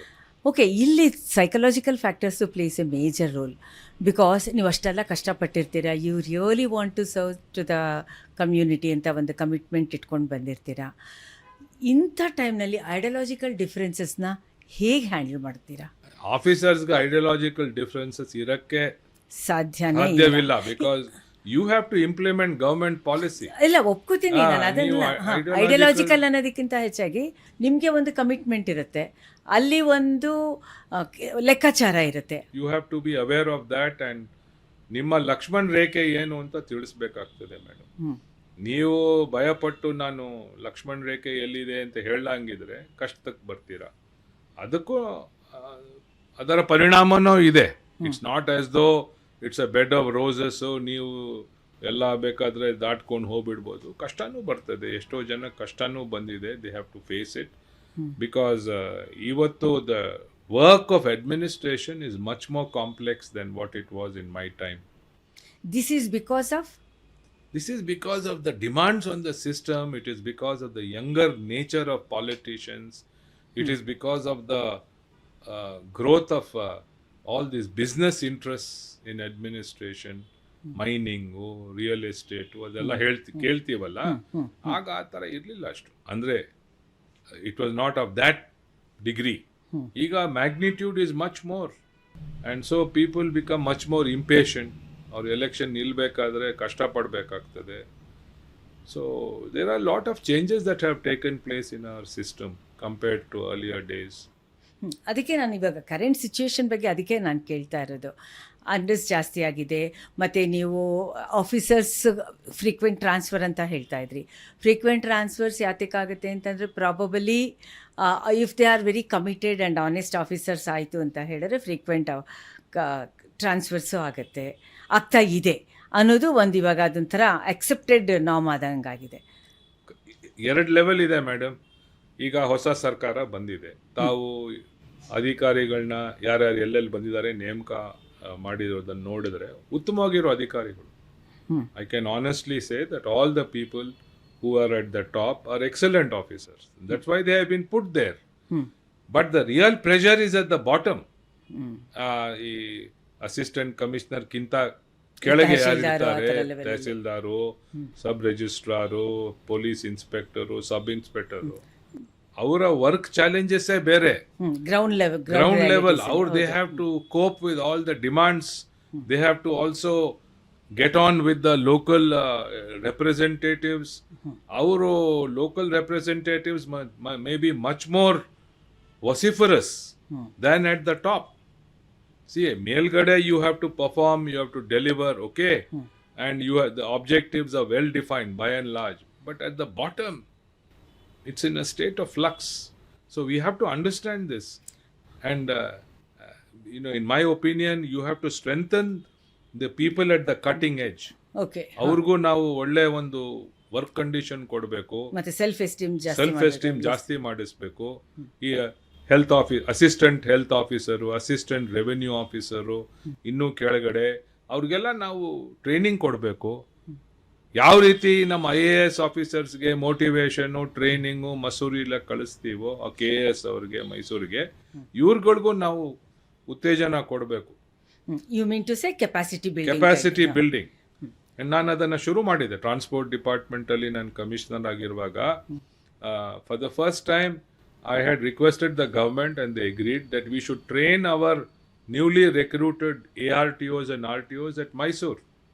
ಯಾವ ರೀತಿ ಮಸೂರಿಯಲ್ಲಿ IAS IPS ಆಫೀಸರ್ಸ್ಗೆ ಅಥವಾ ಹೈದರಾಬಾದಲ್ಲಿ ಟ್ರೈನಿಂಗ್ ಕೊಡ್ತಾ ಇದ್ರು, ನಾವು ಶುರು ಮಾಡಿದ್ವಿ ಇಲ್ಲಿ 4 ತಿಂಗಳು ಮೈಸೂರಿಗೆ ಕಳಿಸಿ ನಮ್ಮ ರಾಜ್ಯದ ಆಡಳಿತ ವ್ಯವಸ್ಥೆ ಏನು, ಡಿಸ್ಟ್ರಿಕ್ಟ್ ಅಡ್ಮಿನಿಸ್ಟ್ರೇಷನ್ ಅಂದ್ರೆ ಏನು, ನಿಮ್ಮ ಜವಾಬ್ದಾರಿಗಳೇನು, ಕಾನೂನು ಏನು, ಅದನ್ನೆಲ್ಲ ಎಕ್ಸ್ಪೋಜರ್ ಕೊಟ್ಟು ಸ್ವಲ್ಪ ಮಟ್ಟಿಗೆ ಕೆಪಾಸಿಟಿ ಆ ಥರ ಬಿಲ್ಡ್ ಮಾಡಿದ್ರೆ they will also perform effectively ಅಂತ ಒಂದು ವಿಚಾರ ಇತ್ತು. ಅದು ಸೊ ಈ training is also important, improves their self esteem also. ಇನ್ನೊಂದಿದೆ, I want to bring it generally. So ಹಿಂದೆ ಸರ್ವಿಸ್ ಸೇರ್ಬೇಕು ಅಂತ ಬಹಳ ಎಲ್ಲರಿಗೂ ಒಂದು ಹುಮ್ಮಸ್ ಇತ್ತಲ್ಲ, ಈಗ ಕಡಿಮೆ ಆಗ್ಬಿಟ್ಟಿದೆ. ಅದಿನ್ ಕರ್ನಾಟಕ ಅಂತ ಇಟ್ಕೊಳ್ಳೋಣ. ಎಲ್ಲಾ ಕಡೆ IAS ಆಗ್ಲಿ IPS ಆಗ್ಲಿ KAS ಆಗ್ಲಿ ಈಗ ಯುವಕರಿಗೆ ಬೇರೆ ಆಪರ್ಚುನಿಟೀಸ್ ಬಹಳ ಸಿಗ್ತಾ ಇದೆ. ಹೌದಲ್ವಾ? ಇಲ್ಲಿ ಸ್ಯಾಲ್ರಿಯಿಂದ ಹಿಡಿದು ಬೇರೆ ಸರ್ವಿಸ್ ಕಂಡೀಷನ್ಸ್ ಹೋಲಿಸಿದ್ರೆ you take the private sector, to be a lawyer for instance, or to be a chartered accountant, or to be any other. If you have the capacity to be that, why would you want to get into the government? Specially ಅದೇ ತರ bureaucrats ಮನೆಯಲ್ಲಿ ಅಪ್ಪಂದ್ರು parents ನೋಡಿದ್ಮೇಲೆ ಅವ್ರ ಮಕ್ಳು ಯಾರಿಗೂ ಇಷ್ಟ ಆಗೋದಿಲ್ಲ. ನಾನು ಇತ್ತೀಚೆಗೆ ತಾವು ಹೇಳ್ದಂಗೆ UPSC ಇಂಟರ್ವ್ಯೂಸ್ ಹೋಗ್ತಾ ಇದ್ದೆ ಕೆಲವು ವರ್ಷ. ನನ್ಗೆ ಆಶ್ಚರ್ಯ ಆಯ್ತು, ಸೌತ್ ಇಂದ ಬಹಳ ಕಡಿಮೆ ಜನ ಬರ್ತಾರೆ. ಬಿಕಾಸ್ ಇಲ್ಲಿ ಲಿಟ್ರಸಿ ಜಾಸ್ತಿ ಇದೆ. ಸೌತ್ ಇಂದ ಬಹಳ ಕಡಿಮೆ ಜನ ಬರ್ತಾರೆ, ನಂಬರ್ 1. ನಂಬರ್ 2, ನಮ್ಮ ಸೌತ್ ಇಂದ ಯಾರು ಯುವಕರು ಇರ್ತಾರೋ ಬೇರೆ ಕಡೆ ಎಲ್ಲ ಹೋಗ್ಬಿಟ್ಟಿದ್ದಾರೆ. ಮೈಗ್ರೇಷನ್ ಅಲ್ಲ, for further studies and future ಅಂತ ಹೊರಟೋಗಿರ್ತಾರೆ. ನನ್ಗೆ ಅದು ಒಂಥರ ಸ್ವಲ್ಪ ಬೇಸರ ಆಯ್ತು, ಯಾಕಂದ್ರೆ without being parochial we need people from our own state also ಅಲ್ವಾ. ಅದೇ ನಮ್ಗೆ ಇವಾಗ ನಮ್ದು 5 ಸದರ್ನ್ ಸ್ಟೇಟ್ಸ್ ಅಲ್ಲೂ ಲಿಟ್ರಸಿ ಚೆನ್ನಾಗಿದೆ, ಮತ್ತೆ ಲೀಗಲಿನೇ ಹೈಯರ್ ಸ್ಟಡೀಸ್ಗೆ ಅಂತ ಹೋಗ್ತಾರೆ, ಮತ್ತೆ ವಾಪಸ್ ಬರೋದು ತುಂಬಾ ಕಡಿಮೆ ಆಗಿದೆ. ವೆರಾಸ್ ಅಲ್ಲಿ ಹೋಯ್ತು ಅಂತ ಹೇಳಿದ್ರೆ ನಾರ್ದರ್ನ್ ಅಂಡ್ ಸೆಂಟ್ರಲ್ ಇಂಡಿಯಾ ಅಂತ ಬಂದ್ರೆ, ಸ್ಪೆಷಲಿ ಬೀಮಾರು ಸ್ಟೇಟ್ಸ್ ಅಲ್ಲಿ IAS UPS ಇರೋದೇ ಅವ್ರಿಗೆ ಏನೋ ತರ ಆಗೋಗಿದೆ. But over all madam, you should be proud of Karnataka. I don't say it because I am Kannadiga. Proud Kannadiga. We should be proud because of our administrative traditions, because of the quality of our politicians. Ivatgu kuda they have a in spite of all odds. In spite of all odds.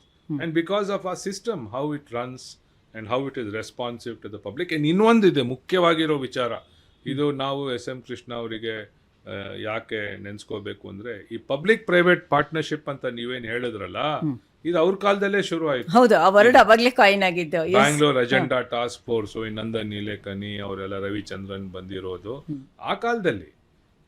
ಆವಾಗಿಂದ ಅವ್ರಿಗೆಲ್ಲ ಒಂದು foot hold ಸಿಕ್ತು. ಇವತ್ತು ಈ resident welfare associations ಅಂತ ಇದೆ ಬೆಂಗಳೂರಲ್ಲಿ, RWA, ಅದು ಆವಾಗ ಶುರು ಆಗಿದ್ದು. RWA ಈ ವಾರ್ಡ್ ಲೆವೆಲ್ ಕಮಿಟಿಗಳು ಅಂತ ಏನ್ constitute, of course it is required under the constitution, but ಅದಕ್ಕೆಲ್ಲ ಉತ್ತೇಜನ ಸಿಕ್ಕಿದ್ದು ಬಿಕಾಸ್ ಆಫ್ ಸಿವಿಕ್ ಪಾರ್ಟ್ನರ್ಶಿಪ್. ಆಯ್ತಾ? ಆಮೇಲೆ ಸರ್ಕಾರ ಒಬ್ಬರೇ ಮಾಡೋಕ್ಕಾಗಲ್ಲ, ನಾವು ಖಾಸಗಿಯವರ ಸಹಾಯ ತಗೋಬೇಕು ಅಂತ ಈ ಪಬ್ಲಿಕ್ ಪ್ರೈವೇಟ್ ಪಾರ್ಟ್ನರ್ಶಿಪ್ ಅಲ್ಲಿ ರಸ್ತೆಗಳು, ಬ್ಯಾಂಗ್ಳೂರ್ ಇಂಟರ್ನ್ಯಾಷನಲ್ ಏರ್ಪೋರ್ಟ್, ಇಂಥದನ್ನೆಲ್ಲ ದೂರದೃಷ್ಟಿಯಿಂದ ಶುರು ಆಗಿದೆ. ಈಗ ನಾರಾಯಣ ಮೂರ್ತಿ ಅವರು ಇನ್ಫೋಸಿಸ್, ನಾರಾಯಣ ಮೂರ್ತಿ ಚೇರ್ಮನ್ ಆಗಿದ್ರು, ನಾನು MD ಆಗಿದ್ದೆ, ನಮ್ಮ ಸರ್ಕಾರ ಕಮಿಟಿ ಮಾಡಿದ್ರು. ಈಗ ನೋಡಿ, ಇನ್ನೊಂದು ತಾವು ಹೇಳಿದ್ರಿ ಹೊಸ ಸರ್ಕಾರ ಬಂದ್ರೆ ಹಳೇದನ್ನ ಕಂಟಿನ್ಯೂ ಮಾಡ್ತಾರೋ ಇಲ್ಲ. ಕಂಟಿನ್ಯೂ ಮಾಡಿದ್ರು. SM ಕೃಷ್ಣ ಅವ್ರು ಹೋದ್ಮೇಲೆ ಈ ನಮ್ಮ ಧರಮ್ ಸಿಂಗ್ ಮತ್ತೆ ಇವರು ಸಿದ್ದರಾಮಯ್ಯ ಸರ್ಕಾರ ಬಂದಾಗ, ಸಿಂಧಿಯಾ ಅವರು ನಮ್ಮ ಮಿನಿಸ್ಟರ್ ಆಗಿರುವಾಗ ಈ ಏರ್ಪೋರ್ಟ್ಗೆ ಅದೇ ಸಹಾಯ ಕೊಟ್ಟರು, ಅದೇ ಆರ್ಥಿಕ ನೆರವು ಕೊಟ್ಟರು. ಅದರಿಂದ ಬ್ಯಾಂಗ್ಳೂರ್ ಇಂಟರ್ನ್ಯಾಷನಲ್ ಏರ್ಪೋರ್ಟ್ ಕಾರ್ಯಗತ ಆಯ್ತು. ಇವತ್ತು ನೋಡಿ ಯಾವ ಸ್ಥಿತಿಯಲ್ಲಿದೆ. It's the best airport in India. So and it is a model for Hyderabad, Delhi and so on and so fourth. So we can't always say that political executive don't take good decisions. ಇಲ್ಲ, ಅದೇ ನೀವೇ ಹೇಳಿದ್ರಿ, ನಾನು ಸರ್ವೀಸಲ್ಲಿದ್ದಾಗ ನಮಗೆ dialogue ಇರುವಂತಹ matured politicians ಇದ್ದರು, leaders ಇದ್ದರು. So ನಮಗೆ ಕೆಲಸ ಮಾಡೋದಕ್ಕೆ ಈಸಿ ಆಗ್ತಿತ್ತು ಅಂತ. ಫಾರ್ ಎಕ್ಸಾಂಪಲ್, ನಿಮಗೆ sleep like a baby, Airavat ಅಲ್ವಾ, ಅದು ಕೂಡ ನಿಮ್ಮ ಪೀರಿಯಡಲ್ಲೇ ಬಂದಿದ್ದು, ಮತ್ತು ಮ್ಯಾಕ್ಸಿಮಮ್ ಅದು ಏಕ್ದಮ್ ಓವರ್ ನೈಟಲ್ಲಿ ಕ್ಲಿಕ್ ಆಯಿತು, ಮತ್ತು ಪ್ರಾಫಿಟ್ ಬರೋಕ್ಕೆ ಶುರು ಆಯಿತು ಅಲ್ವಾ. ಸೊ ಅದು ಡಿಲೇ ಆಗಲಿಲ್ಲ. ಅದು ನಿಮ್ಗಳದ್ದು ಏನೇ ಒಂದು ಇನಿಷಿಯೇಟಿವ್ ಬಂದರೂ ಕೂಡ ಅದು ಪ್ರೋ ಪೀಪಲ್ ಅಂತ ಹೇಳಿ ಇಮಿಡಿಯೇಟ್ಲಿ ಆಗ್ತಾ ಇತ್ತು. ಸೊ ಆ ಐರಾವತ ಹೇಳುವಾಗ ನಾನೇ ಮಾಡಿದೆ ಅಂತ ಕೊಚ್ಕೊಳ್ಳಕ್ ಆಗಲ್ಲ. But team under your leadership and also the support of our political executive. R V Devaraj ಅಂತ ಚೇರ್ಮನ್ ಇರೋದು, ಈಗ ಅವ್ರು ಇಲ್ಲ, MLA ಆಗಿದ್ರು. ಅವ್ರು ನಮ್ಮ KSRTC ಚೇರ್ಮನ್ ಇದ್ರು. ರಮಾನಾಥ್ ರಾಯ್ ಅವರು, ಸಗೀರ್ ಅಹಮದ್ ಅವರು ಮಿನಿಸ್ಟರ್ಸ್ ಆಗಿದ್ರು. Of course under the leadership of SMK. They gave support to KSRTC to buy all those Volvos for the first time. ಆ ವೋಲ್ವೋ ಆವಾಗ 55 ಲಕ್ಷ, ಈ ಕೆಂಪು ಬಸ್ಸು 10 ಲಕ್ಷ. ಅಲ್ಲಿ ನಮ್ಮ KSRTC ಅಲ್ಲಿ ಎಲ್ಲ ಟೆಕ್ನಿಕಲ್ ಸ್ಟಾಫ್, ಬೇಡ ಸರ್ ಈ ವೋಲ್ವೋ ಕೊಂಡ್ಕೋಬೇಡಿ, ನಾಶ ಆಗ್ತದೆ, ಸೋರಿಕೆ ಆಗ್ತದೆ. ಬಟ್ ಒಂದು ಹೊಸ ಲುಕ್ ಆ್ಯಂಡ್ ಫೀಲ್ ಕೊಟ್ಟು, ಹೆಸರು ಕೊಟ್ಟು, ಆ ಡ್ರೈವರ್ಗಳಿಗೆಲ್ಲ ವೈಟ್ ಬಟ್ಟೆ ಹಾಕಿ ಟ್ರೈನಿಂಗ್ ಮಾಡಿ ಲಾಂಗ್ ಡಿಸ್ಟೆನ್ಸ್ ರೂಟ್ ನಡೆಸಿದ್ದಕ್ಕೆ ವೋಲ್ವೋ ಈಗ 2,000ಕ್ಕಿಂತ ಜಾಸ್ತಿ ಬಸ್ ಇದೆ ಕರ್ನಾಟಕದಲ್ಲಿ. We were the first public sector transport company to get Volvos in India, thanks to the support of the government. So when there is a good partnership between the administration and the political executive, the country improves, the state improves. And ಇವತ್ತಿಗೂ ಕೂಡ ಆ partnership ಇದೆ ಅಂತ ನಾನು ಹೇಳಬೇಕು. I feel it.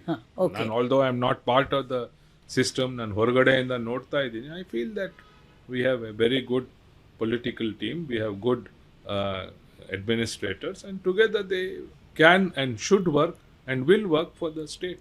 ನಮ್ದು neighbouring state, especially Tamil Nadu, overnight change ಆಯಿತು. ಮತ್ತು ಇಲ್ಲಿ ಸೇಮ್ ಪಾರ್ಟಿಯಿಂದ ಇವರು DK ಬಂದಿದ್ದಾರೆ. ಇದು ಚೇಂಜ್ ಅನ್ನೋದಕ್ಕಿಂತ ಭಿನ್ನಕಾಲ ಸಿಬಾಕ ಥರ ಆಗಿದೆ. ಇಲ್ಲಿದು ತೆಗೆದುಕೋತು ಅಂತ ಹೇಳಿದ್ರೆ, ಅಟ್ ದ ಮೂಮೆಂಟ್ ನಮಗೆ ಅಲ್ಲಿಂದ ಡೆಲ್ಲಿಯಿಂದ GST ಬರ್ತಾ ಇಲ್ಲ ಅನ್ನೋದು ಒಂದು ಮೇಜರ್ ಇದೆ. ಗ್ಯಾರಂಟೀಸಿಂದ, ಫ್ರೀ ಬೀಸಿಂದ ಸಾಕಷ್ಟು ಇಲ್ಲಿ ಎಕನಾಮಿಕ್ ಮತ್ತು ಫೈನಾನ್ಷಿಯಲ್ ಕ್ರೈಸಿಸ್ ಇದೆ ಅಂತ ಇದೆ. ಇಂಥ ಟೈಮ್ನಲ್ಲಿ ಪ್ರೋ ಪೀಪಲ್ ಆ್ಯಕ್ಟಿವಿಟೀಸ್ನ, ಸ್ಕೀಮ್ಸ್ನ ಹೆಂಗೆ ಎಕ್ಸಿಕ್ಯೂಟ್ ಮಾಡೋಕ್ಕಾಗತ್ತೆ? ಮೇಡಮ್, ನನ್ನ ಅಭಿಪ್ರಾಯದಲ್ಲಿ ಈ ಗ್ಯಾರಂಟೀಸ್ ಏನು ಸರ್ಕಾರ ಕೊಡ್ತಾ ಇದ್ದಾರೆ ಅದು ಭಾಳ ಒಳ್ಳೆಯದು ಅಂತ ನನ್ನ ಅಭಿಪ್ರಾಯ. ಬಿಕಾಸ್ ಯಾವ ದೇಶದಲ್ಲಿ ತಗೊಳ್ಳಿ, ನಾನು ವಿದೇಶದಲ್ಲೆಲ್ಲ ಇದು ಬಂದಿದ್ದೀನಿ, ಅಲ್ಲಿ ಕೆಲಸ ಮಾಡಿದ್ದೀನಿ, ಅಲ್ಲೂ ಕೂಡ ಮಿನಿಮಮ್ ಸಪೋರ್ಟ್ ಕೊಡ್ತಾರೆ, ಗವರ್ಮೆಂಟ್ ಸಪೋರ್ಟ್ ಇದೆ ಫಾರ್ ದ ಡೌನ್ ಟ್ರಾಡನ್. ನಮ್ಮಲ್ಲಿ ಈಗ ನಮ್ಮ ಚೀಫ್ ಮಿನಿಸ್ಟರ್ ಹೇಳಿದಂಗೆ ಏನು ಹೇಳಿದ್ದಾರೆ, ineligible people should be weeded out. That was his very first statement. I think it's an excellent statement.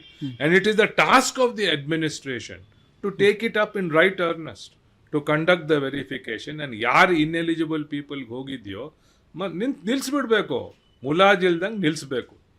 So ಈ ಸಕಲ ಅಂಬೋದು ಇದು time bound delivery of public services, and ಇದು ಕಾನೂನು ಪ್ರಕಾರ ನಾವು ಮಾಡಿಸಿದ್ವಿ. ಅದೇನಾಯಿತು, ಆವಾಗ ಬರೀ 51 ಸರ್ವಿಸ್ ಹಾಕಿದ್ದು, ಆಮೇಲೆ ಸರ್ಕಾರ 800-900 ಸರ್ವಿಸ್ ಮಾಡಿದ್ದಕ್ಕೆ ಬಹಳ ವಿಸ್ತಾರವಾಗೋಯಿತು. ಅದರ ನಿಜವಾದ ಉದ್ದೇಶ ಇಂಪ್ಲಿಮೆಂಟ್ ಆಗಿದೆಯೋ ಇಲ್ಲೋ ನಂಗೆ ಗೊತ್ತಿಲ್ಲ. ಅದೇ ಥರ RTIನೂ ಆಗೋಯ್ತಲ್ಲ, RTIನೂ ಹಾಗೆ ಆಗೋಯ್ತು. ಸೊ ಈಗ ನಾವು ಎಲ್ಲ ಅಡ್ಮಿನಿಸ್ಟ್ರೇಟಿವ್ ಕೆಲಸಗಳಲ್ಲಿ ನ್ಯಾರೋ ಫೋಕಸ್ ಇಟ್ಕೋಬೇಕು. ತುಂಬ ಅದನ್ನು ಬ್ರಾಡ್ ಮಾಡಿದ್ರೆ ಅದರ ಇಂಪ್ಯಾಕ್ಟ್ ಕಡಿಮೆ ಆಗ್ತದೆ ಅಂತ ಅನ್ನಿಸ್ತಾ ಇದೆ. ಸೊ ಇವಾಗ ಇದನ್ನು ನಿಮ್ಮ ಬ್ಯಾಚೆ ಅಲ್ವಾ ಶುರು ಮಾಡಿದ್ದು? ಸುರೇಶ್ ಕುಮಾರ್ ಅವರು, ನಮ್ಮ ಸದಾನಂದ ಗೌಡ್ರು, ಹೌದು, ಆಮೇಲೆ ಶಾಲಿನಿ ಅವರು ನಮ್ಮ ಪ್ರಾಜೆಕ್ಟ್ ಡೈರೆಕ್ಟರ್ ಆಗಿದ್ರು. ಇದು ಈಗಿನ ಸರ್ಕಾರ ಪಾಸಿಟಿವ್ ಪ್ರೋಆಕ್ಟಿವ್ ಆಗಿರೋದ್ರಿಂದ ಈ ಸಕಾಲವನ್ನ ತಿರ್ಗಾ ಒಳ್ಳೆ ರೀತಿಯಲ್ಲಿ ಅನುಷ್ಠಾನಕ್ಕೆ ತರೋದು, ರಿವೈಸ್ ಮಾಡೋದು ಬೇಕೇ ಬೇಕಾಗುತ್ತೆ. ಎಷ್ಟೋ ವರ್ಷ ಆಗಿದೆ, ಬೇರೆ 10+ years ಆಯಿತು, ತುಂಬಾ ವರ್ಷ ಆಯಿತು, 15 ವರ್ಷ ಆಗ್ತಾ ಇದೆ. ಅದು ಒಂದು ಜನಪರ ಕಾರ್ಯಕ್ರಮ ಅಂತ ತಿಳ್ಕೊಂಡಿದ್ದೀನಿ. ಸೊ ಎರಡು ಕೂಡ ಆಗಿದ್ರೆ ಸಕಾಲ ಅಂಡ್ RTI ಎರಡು ಕೂಡ. RTI ಹೌದು, ಗವರ್ಮೆಂಟ್ ಆಫ್ ಇಂಡಿಯಾ. ಇದು ಸಕಾಲ ನಮ್ಮದು ಸ್ಟೇಟ್ ಗವರ್ಮೆಂಟ್ ಮಾಡ್ಬೋದು. ಈ ತರ government can be effective, government can solve problems provided its focus is very sharp. Okay, ಈಗ ನಮಗೆ ಕರೆಂಟ್ ಪೊಲಿಟಿಷಿಯನ್ಸು, ರೆಪ್ರೆಸೆಂಟೇಟಿವ್ಸ್ನ ತೊಗೊಂಡ್ರೆ there are every rule has an exception. Krishna Byregowda ಆಗ್ಬೋದು, ಖಾದರ್ ಆಗ್ಬೋದು, ಅವ್ರುಗಳೆಲ್ಲ ಬೇರೆ. ಬಟ್ ಜನರಲಿ ತಗೋತು ಅಂತ ಹೇಳಿದ್ರೆ ಅವ್ರುಗಳಿಗೆ ಎಜುಕೇಟ್ ಮಾಡೋಂತಹ ನಿಮ್ಮಂತಹ ಅಡ್ಮಿನಿಸ್ಟ್ರೇಟರ್ಸು ಅವ್ರುಗಳಿಗೆ ಅರ್ಥ ಆಗುತ್ತಾ ಇದನ್ನು? ನೀವುಗಳೆಲ್ಲ ಹೇಳ್ತೀರಾ political representatives are very smart ಅಂತ ಹೇಳ್ತಾ ಇರ್ತೀರಾ. ಅದು ಅರ್ಥ ಮಾಡೋದು ಕೂಡ ನಮ್ಮ ಕೈಲಿದೆ ಮೇಡಮ್. ಅರ್ಥ ಮಾಡಿಸೋದು ನಾನು ನೋಡಿರೋ ಹಾಗೆ ಎಲ್ಲ ನಮ್ಮ ಪೊಲಿಟಿಕಲ್ ಎಕ್ಸಿಕ್ಯೂಟಿವ್ ಒಂದೇ ಥರ ಇರೋಕ್ಕಾಗಲ್ಲ. ಕೆಲವರು ಭಾಳ ಕ್ವಿಕ್ ಆಗಿರ್ತಾರೆ, ಇನ್ನು ಕೆಲವರು, ಬಟ್ ಎಲ್ಲರಿಗೂ ಕಾಮನ್ ಸೆನ್ಸ್ ಇದೆ. ಕಾಮನ್ ಸೆನ್ಸ್ ಇಲ್ಲದ್ರೆ ಎಲೆಕ್ಷನ್ ಆಗಲ್ಲ. ಸೊ ಆ ಕನ್ಸರ್ನ್ಡ್ ಆಫೀಸರು ಸರಿಯಾಗಿ ಅಲ್ಲಿ ನಿಮ್ದು ಫ್ರೆಜೈಲ್ ಈಗೋ ಬರಲ್ವಾ? ಏನಿಲ್ಲ, ಇಲ್ಲ, ಬ್ರೀಫ್ ಮಾಡ್ಬೇಕು ಅವ್ರಿಗೆ, ಈ ತರ ಇದೆ ವಿಷಯ, ಪರ ಹಿಂಗಿದೆ, ವಿರೋಧ ಇದಿದೆ, ನೀವು ಈ ತರ ಮಾಡಿದ್ರೆ ಸೂಕ್ತ ಅಂತ ಅದು ಅವ್ರಿಗೆ ಬಿಟ್ಬಿಡ್ಬೇಕು. 90% of the cases they will opt for whatever is right, and in case they don't opt for whatever is right, you state your views and let them take a decision. Simple, madam. Okay. So ಇವಾಗ ನೀವು ಮಾತಾಡ್ತಾ ಹೇಳ್ತಾ ಇದ್ರಿ ಈಗ ಒಂದು 2 ನಿಮಿಷದ ಹಿಂದೆ, guarantees and freebies it is a duty of the state to provide ಅಂತ ಹೇಳ್ತಾ ಇದ್ರಿ. Okay, duty of the state ಒಪ್ಕೊಳ್ಳೋಣ. Duty of the state towards the poor, towards the poor, yes, ಹಾಂ, ಟುವರ್ಡ್ಸ್ ದ ಪುವರ್ ಅಂತ ಹೇಳ್ತಾ ಇದ್ರಿ. Employment generation ಅನ್ನೋದಕ್ಕಿಂತ ಅವ್ರಿಗೆ ಈ ಥರ ಫ್ರೀ ಪೀಸ್ ಆ್ಯಂಡ್ ಗ್ಯಾರಂಟೀಸ್ ಬದಲು ಏಬಲ್ಡ್ ಬಾಡೀಸ್ ಆ್ಯಂಡ್ ಮೈಂಡ್ಗೆ ಇಷ್ಟರ ಮಟ್ಟಿಗೆ ಯಾತಕ್ಕೆ ನಾವು ಕೊಡಬೇಕು ಅಂತ ಮಾಡಿದೀವಲ್ಲ madam. NREGA, national employment NREGA, ಇವಾಗ ಏನು ಇಂಪ್ಲಿಮೆಂಟ್ ಮಾಡಿದ್ರು, ಅದ್ರ ಏನು ಉದ್ದೇಶ ಇತ್ತು? ಗ್ರಾಮೀಣ ಪ್ರದೇಶದಲ್ಲಿ 100 ದಿನ guaranteed employment at minimum wage ಕೊಡಬೇಕು ಅಂತ. ಅದು ಸಫಲ ಆಗಿತ್ತು ಅಂತ ನಾನು ನೆನ್ಸ್ಕೊಂಡಿದ್ದೀನಿ. ನಾವು ಅದನ್ನ ಇಂಪ್ಲಿಮೆಂಟ್ ಮಾಡಿದ್ವಿ. ಅದು ಒಳ್ಳೆ ಆಸೆಟ್ಸ್ನ ನೀವು ಕ್ರಿಯೇಟ್ ಮಾಡಿದ್ರೆ ರೂರಲ್ ಆಸೆಟ್ಸು ಕ್ರಿಯೇಟ್ ಆಗ್ತದೆ, ಜನರಿಗೂ ಕೆಲಸ ಸಿಗ್ತಾ ಇತ್ತು. ಓಕೆ, ಇವಾಗ let us go back to UPSC Delhi. ಈ ರಿಫಾರ್ಮ್ಸ್ ಅಂತ ನಾವು ಸ್ಟಾರ್ಟಿಂಗಲ್ಲಿ ಮಾತಾಡಿದ್ವಿ. ಯಾವ ಥರ ರಿಫಾರ್ಮ್ಸ್ ಇವಾಗ ಬೇಕಾಗುತ್ತೆ? ಈಗ ಏಜ್ ಜಾಸ್ತಿ ಮಾಡಿದ್ದಾರೆ, IRS ಮತ್ತು ಈ ಥರದ್ದು ಬಂತು ಅಂತ ಹೇಳಿದ್ರೆ ಪುನಃ ಅವ್ರುಗಳ ರೀಅಪಿಯರ್ ಆಗ್ತಾ ಇದ್ದಾರೆ. ಮತ್ತು 30 ಇದು ಕಾಸ್ಟ್ ವೈಸು, ಕ್ರೀಡ್ ವೈಸು ಎಲ್ಲ ಕೂಡ ಏಜ್ ಜಾಸ್ತಿ ಮಾಡಿದ್ದಾರೆ. ಇದೆಲ್ಲ ಕೂಡ UPSCದು ಅಡ್ಮಿನಿಸ್ಟ್ರೇಷನ್ ಸಿವಿಲ್ ಸರ್ವೀಸಸ್ಸಲ್ಲಿ ಕ್ವಾಲಿಟಿ ಕಡಿಮೆ ಆಗ್ತಾ ಇದೆ ಅಂತ ಕೂಡ ಒಂದು ಸ್ಟ್ರಾಂಗ್ ಆರ್ಗ್ಯುಮೆಂಟ್ ಬರ್ತಾ ಇದೆ. ನೀವು ತುಂಬ ಹತ್ತಿರದಿಂದ ಅಲ್ಲಿ ಕೆಲಸ ಮಾಡಿದ್ದೀರಾ, ನೋಡ್ತಾ ಇದ್ದೀರಾ, ಯಾವ ಥರ ಅಲ್ಲಿ ರಿಫಾರ್ಮ್ಸ್ ತರಕ್ಕೆ ಸಾಧ್ಯ ಆಗುತ್ತೆ? Madam, most important requirement for UPSC is to ensure integrity in examination and selection. ಅದನ್ನು ತಾರತಮ್ಯ ಇಲ್ದಂಗೆ ಸೆಲೆಕ್ಷನ್ ಆದರೆ ಈ ರಿಸರ್ವೇಷನ್ನು, ಏಜು, ಕ್ವಾಲಿಫಿಕೇಷನ್ನು, ರಿಲ್ಯಾಕ್ಸೇಷನ್ ಮಾಡೋದು ಎಲ್ಲ ಒಳ್ಳೆಯದೇ. ಅದ್ರ ಜೊತೆಗೆ ಅವ್ರು ಸೆಲೆಕ್ಟ್ ಆದಮೇಲೆ ಉತ್ತಮವಾಗಿರೋ ಟ್ರೈನಿಂಗು ಮಸೂರಿಯಲ್ಲಾಗಲಿ, ಹೈದರಾಬಾದಲ್ಲಾಗಲಿ, ನಾಗ್ಪುರಲ್ಲಾಗಲಿ, ಮೈಸೂರಲ್ಲಾಗಲಿ ಅದು ಮಾಡಿಕೊಟ್ರೆ, ಹೈ ಕ್ವಾಲಿಟಿ ಟ್ರೈನಿಂಗ್ ಕೊಟ್ಟರೆ ಪ್ರಾರಂಭದಲ್ಲಿ ಒಳ್ಳೆ ಓರಿಯೆಂಟೇಷನ್ ಬರ್ತದೆ. ಈ ಥರ ಮಾಡಬೇಕು ಅಂತ ಅವ್ರಿಗೂ ಕೂಡ ತೋರ್ತದೆ. ಈಗ ನಾವು ಮೈಸೂರಿಯಲ್ಲಿರುವಾಗ ಪ್ರಾಜೆಕ್ಟ್ ಮ್ಯಾನೇಜ್ಮೆಂಟ್ ಬಗ್ಗೆ ಟ್ರೈನಿಂಗ್ ಕೊಟ್ಟರು. ಯಾವುದೇ ಒಂದು ಯೋಜನೆ ಇರಲಿ, ಅದನ್ನೇ ಹೇಗೆ ಅನುಷ್ಠಾನಕ್ಕೆ ತರಬೇಕು, ಯಾವ ರೀತಿ ಅದನ್ನು ನಾವು how do you put it into a project ಅಂತ ಬಹಳ ಅದು IIM ಅಹಮದಾಬಾದಿಂದ ಬಂದಿದ್ರು. ಸೊ ಆ ಥರ we can learn a lot while training. Training is not just a joke. See ನಾವು ಈಗ AI ಬಂದ್ಬಿಟ್ಟಿದೆ ಎಲ್ಲ ಕಡೆ, ಆರ್ಟಿಫಿಷಿಯಲ್ ಇಂಟೆಲಿಜೆನ್ಸ್ ಟೆಕ್ನಾಲಜಿ ನಮ್ಮ ಕಾಲದಕ್ಕಿಂತ ಅಜಗಜಾಂತರ ಬದಲಾವಣೆ ಆಗಿದೆ. ನಮ್ಮ ಪಬ್ಲಿಕ್ ಸರ್ವೆಂಟ್ಸಿಗೆ ಅದೇ ಟ್ರೈನಿಂಗ್ ಕೊಡಬೇಕು. ಈ ತರ training and enhancement private sector ಅಲ್ಲಿ ಆಗ್ತಾ ಇದೆ, ನಾಟ್ ಇನ್ ಗವರ್ಮೆಂಟ್ ಸೆಕ್ಟರ್. ಈಗ ವಿಲೇಜ್ ಅಕೌಂಟೆಂಟ್ ಇದಾರಲ್ಲ, all village accountants must be trained to operate on the computer, definitely, because you see by that they can become more productive. Records will also, storage will improve, delivery of services will go up. So I'm just saying that, you know, today it's not only the private sector that must have access to technology, even government also should, yes, public services must have access to technology. ಮತ್ತೆ ಇಂಥ ಇನಿಷಿಯೇಟಿವ್ಸ್ನೆಲ್ಲ ಯಾರು ತಗೋಬೇಕು? Only IT ಮಿನಿಸ್ಟರೇ ತಗೋಬೇಕಾ ಅಥವಾ overall ಯಾರು ತಗೋಬೇಕಾಗುತ್ತೆ? Are the CM? So the administration has to advise the CM. ಇದನ್ನೆಲ್ಲ ನಾವು ವಿ ಶುಡ್ ಎನ್ಕರೇಜ್ ದೆಮ್. ಎಲ್ಲ ಬೆಳವಣಿಗೆ, ಎಲ್ಲ ಯೋಚನೆ ಬರೀ ಪ್ರೈವೇಟ್ ಸೆಕ್ಟರ್ ಮಾತ್ರ ಇದೆ, ನಮ್ಮಲ್ಲಿ ಇಲ್ಲ ಅಂತ ತಿಳ್ಕೊಳ್ಳೋದು ತಪ್ಪು. ನಮ್ದು ಏನಾಗಿದೆ, our resources are limited and our demands are so much that we sometimes forget all the good work that is done in the government also. Okay, ಇಂಥ ಟೈಮ್ನಲ್ಲಿ lateral entry is very important ಅನ್ಸುತ್ತಲ್ವಾ? ಹೌದು. ಹಾಂ, ಆಗ್ತಾ ಇದೆಯಾ? ಇದು ಕಡಿಮೆ central ಆಗ್ತಿದೆ. ತುಂಬ ಆಗ್ತಾ ಇದೆ. ಸೆಂಟ್ರಲ್ ಕಡಿಮೆ ಆಗ್ತಾ ಇದೆ, ಸ್ಟೇಟ್ ಅಲ್ಲಿ ಆಗ್ತಾ ಇಲ್ಲ. ಹ್ಮ್. ಬಿಕಾಸ್ ಸ್ಟೇಟ್ ಅಲ್ಲಿ even today the all India services, state services, they have all the posts. Lateral entry ಕೂಡ ನಾವು ನಮ್ಮಲ್ಲೂ ಸಾರ್ಟ್ ಆಫ್ ಲಿಮಿಟೆಡ್ ವೇ ಆಗಿದೆ. ಈಗ ಹಿಂದೆ ನಂಜುಂಡಪ್ಪ ಅವರು ಪ್ಲಾನಿಂಗ್ ಸೆಕ್ರೆಟರಿ ಆಗಿದ್ರು, ಇನ್ನು ಬೇರೆಯವರು ಕೂಡ ಡಾಕ್ಟರ್ ರಾಜು ಅಂಬವರು ಇಕನಾಮಿಕ್ ಅಡ್ವೈಸರ್ ಆಗಿದ್ರು. ಈ ಥರ ಬರ್ತಾರೆ. But lateral entry also should be encouraged, in my opinion, because it brings new talent into the government, and it also helps them to understand what government does, and helps the government people to understand how they think and how we can adapt to those times. So all these are new ways of improving matters, madam. ಹೌದು. ಈಗ ಇಲ್ಲಿ ನಾವು ಒಂಥರ ಏನು ಹೇಗಿದೆ ಅಂತಂದರೆ ಒಂದು sort of intellectual talk ಆಗುತ್ತೆ. ಇದು ಇಂಪ್ಲಿಮೆಂಟೇಷನ್ ಲೆವೆಲ್ನಲ್ಲಿ ಇದನ್ನ ಮುಂದಕ್ಕೆ ತಗೊಂಡು ಹೋಗುವಂಥವ್ರು ಯಾರು ತಗೊಂಡು ಹೋಗಬೇಕು? Government. IAS officers must be in the front of change. They must advise the government, the cabinet, the CM, ಈ ಥರ ಮಾಡೋಣ. and most of the time they are receptive ಅಂತ ನನ್ನ ಅಭಿಪ್ರಾಯ. ಅಂದರೆ ಇವಾಗ ನಿಮ್ಗಳ ಕಡೆಯಿಂದ ಪ್ರಾಪರ್ ಲಾಜಿಕಲ್ ಎಕ್ಸ್ಪ್ಲನೇಷನ್ ಹೋಯ್ತು ಅಂತಂದರೆ definitely they listen to that ಅಂತ ಹೇಳ್ತೀರಾ?